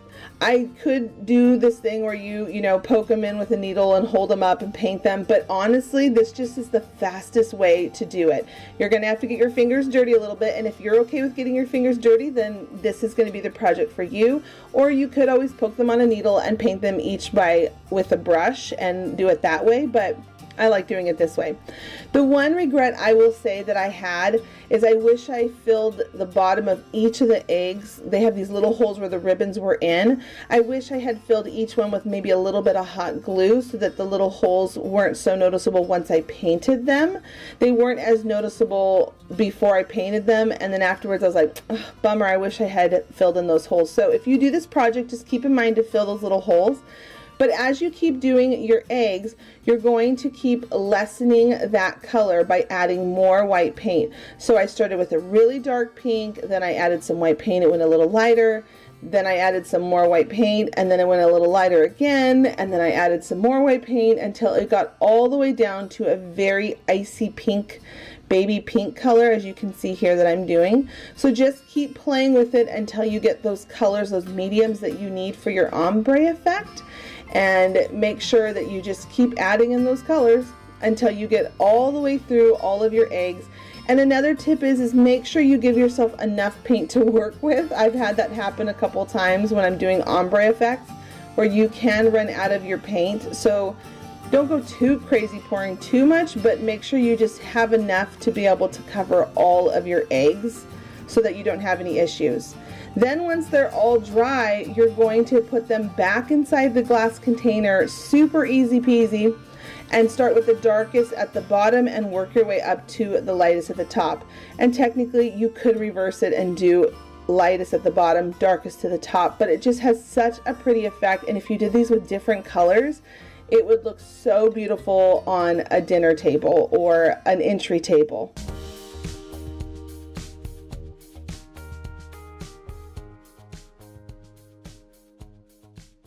Our next project we're going to be moving on to is this little sign. I picked up these little wood pieces again from Hobby Lobby. I love these wood pieces at Hobby Lobby. They have a lot of really great selections there. And then I'm going to be using this sign.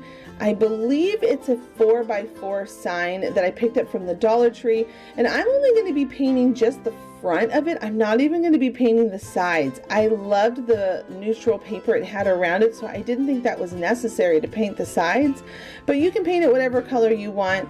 And then I am going to take some hot glue, and you can see that I'm doing the hook part of the sign facing down, so that way it's not top heavy. That's a really important part when you're using these signs and these cute little stems that I'm using from Hobby Lobby. Then you're going to take some stickers from the Dollar Tree. I love these mini stickers. They have them over in their scrapbook section. And then you're going to put down whatever sign you want. I decided to go with He Is Not Here, for He Is Risen, for Easter. And then I'm going to take some green paint and go around the whole scripture and just paint on little leaves in a circular shape. I also went back, but I lost the footage for that, with little dots on the back side of my brush. I tapped little dots, and I added a bow at the bottom. Then seal it all together with some Mod Podge.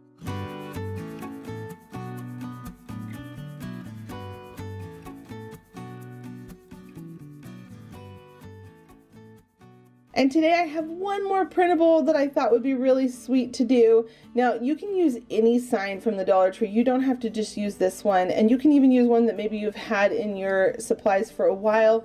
But pick out a sign that's going to fit the printable. I'm going to be using this one for springtime that they just came out with, and it's like a big tag, which I loved. I took off the twine at the top because we're going to put that back on, but first I wanted to make sure I painted it 2 times with 2 coats of white paint.